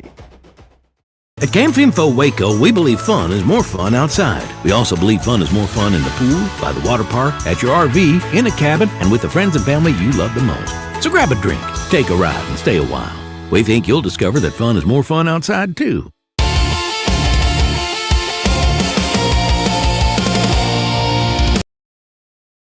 Gold game day back from McLean Stadium. Mosley, Faith Lynch, and we are getting closer to kickoff as the Wildcats and the Bears are going to get it on. And it is time for Bear Essentials. And we'll hear from Bryce Petty. Faith, we were just talking about it a minute ago, and this Bryson Washington news is somewhat distressing. He was on the list. I guess we shouldn't be shocked, but I think the thought was, hey, he's going to go. Yeah, he's been banged up. He's played through it. He had a big touchdown run in that last game against Oklahoma State, and Caden Knighton got a lot of carries. They've just got so most of that injury list was not surprising. Yeah. Unfortunately, you can put Carl Williams on it every week. You know he's going to be out. They need Bryson, and he is the best running back, I think, in the Big 12. And this is going to be an issue. That's a lot to I mean, as a complimentary back, both those backs are fine. Caden Knighton is fine. Put him in a feature role. I mean, I think he'll be okay, but that's tough. That's tough. And I think it puts, again, we're back to saying Sawyer's going to have to do a lot. Yes. He's going to have a lot on his plate in this game. One person we haven't really talked about, which I think we've talked a lot about defense, but Jacob Redding has really been consistent for the Bears being at safety on the defense for them. The reason I said is his parents were over here walking around over the tailgate with Redding on the back of their shirt. So hard to miss it. But I think he's also going to be really helpful in this game of just trying to provide some consistency defensively. All right, let's do this. Bryce Petty was on Pete Souza's show earlier this week, and Bryce he's doing a big speech coming up, I understand, later this month that Bryce will be part of for the Texas Sports Hall of Fame. But Bryce is a good one to talk about Sawyer Robertson, what he faces, and the importance of Baylor needing to start fast. In order to beat Baylor on Saturday, they are going to have to disrupt Sawyer Robertson, right? Like disrupt his timing, get him off his mark. At playing quarterback, how important is that early that you receive the protection that you need, right? Like in a big game like this, so you can find that rhythm. Well, absolutely. I mean, you got to think, man. To get a snowman, you got to start small, right? And so those are all those little things that you start the game off with. Those little 5-yard passes, the bubble screens, things to just get you in a rhythm offensively. And a lot of that too is to just stay ahead of the chains. Man, it's really hard to be productive when it's 3rd and 8, 3rd and 12, 3rd and 14 all the time. And so, I think what Sawyer's done an incredible job of all year is just staying within himself and allowing, kind of the defense or the offense really to play to his strengths. But specific to your question, yeah, I mean, if K-State disrupts him, gets him off of, his mark there. And when I say mark, it's just that mark that's right there in that little cushion of the pocket. When you feel comfortable as a quarterback and you can finish throws, your feet get comfortable, that's when he can be really deadly. Now, he's great on the run. Like, I think his off-platform throws are really, really good too. So he's going to make some plays, but I think it's going to call to make him some plays outside of the pocket this week for sure. What are some of the attributes that you were able to pick up from him on a personal level? Because we see him on the field, but what did you glean from that time with him that shows you that he has the makings of a guy who can play in the league like you did and continue to have success at Baylor? Yeah, well, he's certainly going to be much better in the league than I was. But I think that the unique part about watching him, and this is what I love about, playing that position, I always like watching how people respond specifically to the quarterback position. And I've always felt like the moment that Sawyer took over, there was a different response from the guys, that were not only in the huddle with him, but on the sidelines with him as well. Man, when you have that belief in that quarterback that we're never out of a game, it just elevates the team. And so being able to see that, on TV or in the stands, but then actually be, kind of one-on-one with them is where, man, I get it. he has this sense of not only just belief in himself, but just who he is as a person is someone that I really admire. Even being an old guy, because it's so hard to be a quarterback, as you and I both know, but especially too in this day and age where he decided to come back. Could have very easily been a guy that gets in the portal and gets paid a lot of money. He wanted to come back. He loves Waco. He talked about how much he loved Waco and how much he loved his team, and so that certainly resonated with me a lot. So it's the character stuff that I really appreciate, because those are what's going to get you in and out of those games that are those really close games that you got to win to stay in it. Sousa show.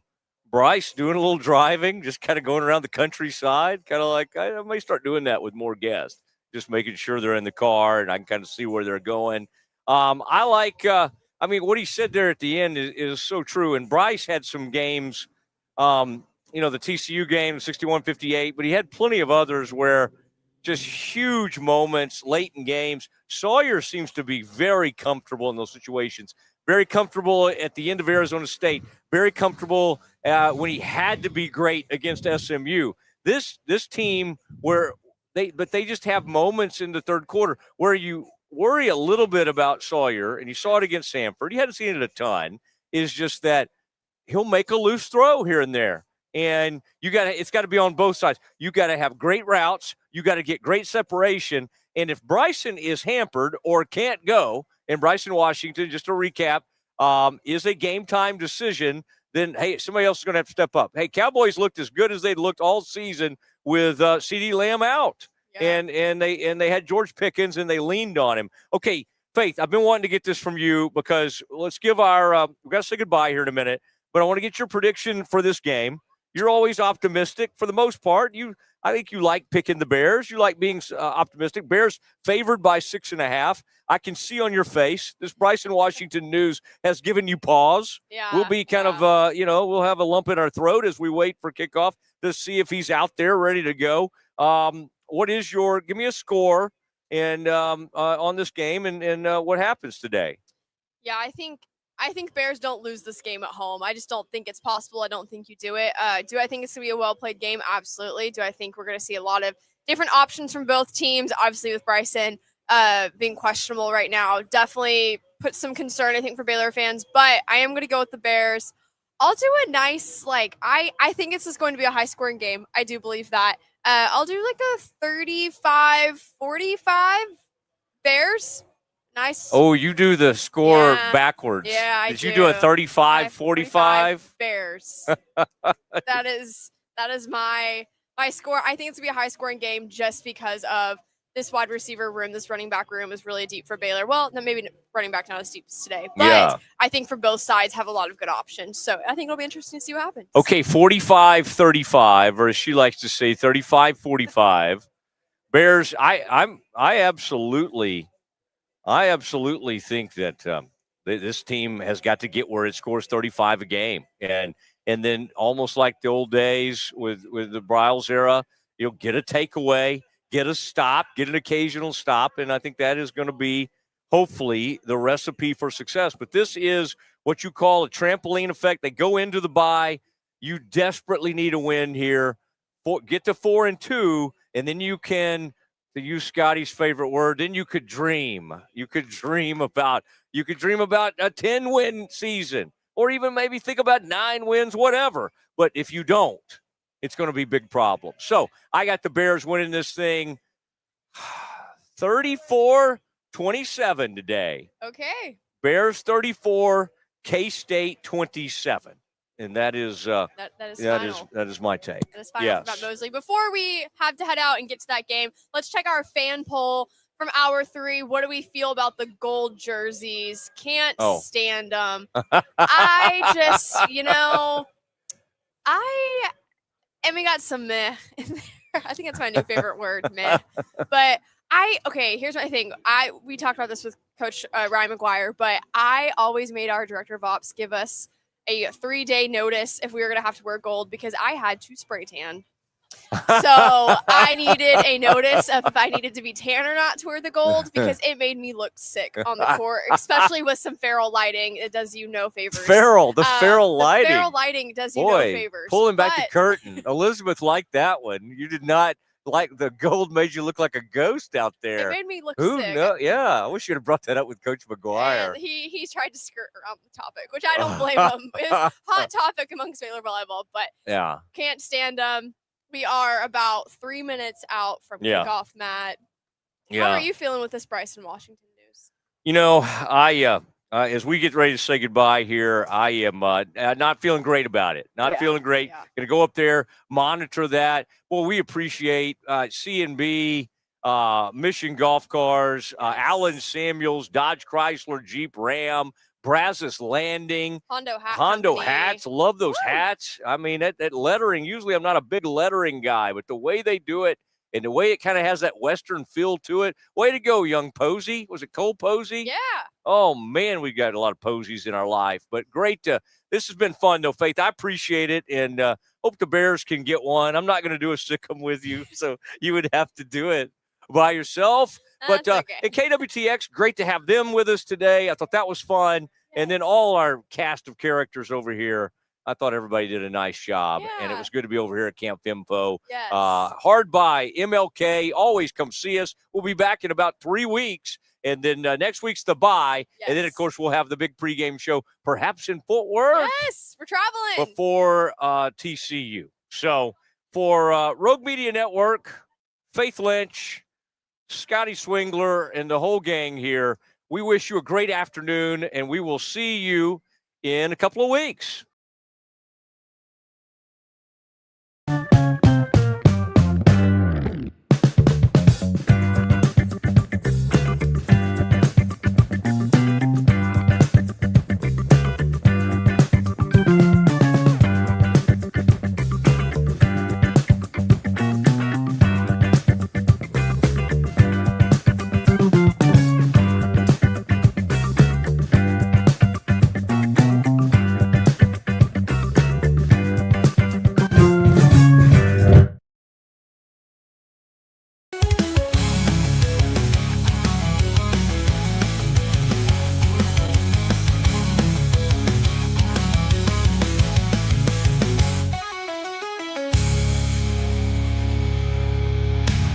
If you want the best for your body, you want Ascension Providence, the largest sports and orthopedics group in Central Texas. Using innovative and cutting-edge technology, we're able to understand your body better than ever, delivering treatment with precision. And with our fellowship-trained and board-certified doctors, you'll receive excellent care.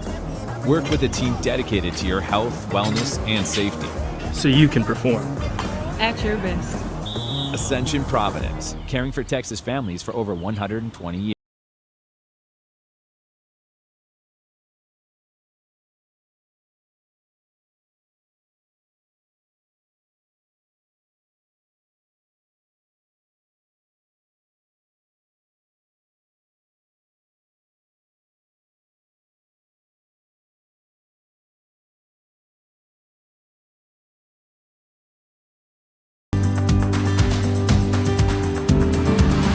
When Central National Bank decided to partner with Baylor women's basketball, we didn't know exactly what that partnership would look like. What brings you into the bank today?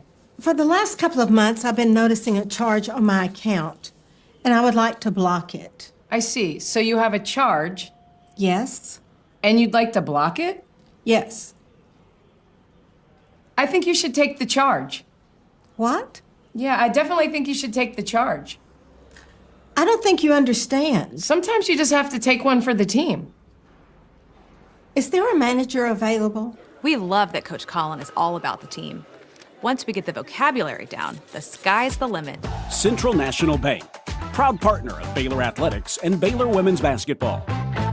I have Mac Rhodes, director of Baylor Athletics, on the phone. Mac, can you tell Peggy why she should take the charge? Of course she should take the charge.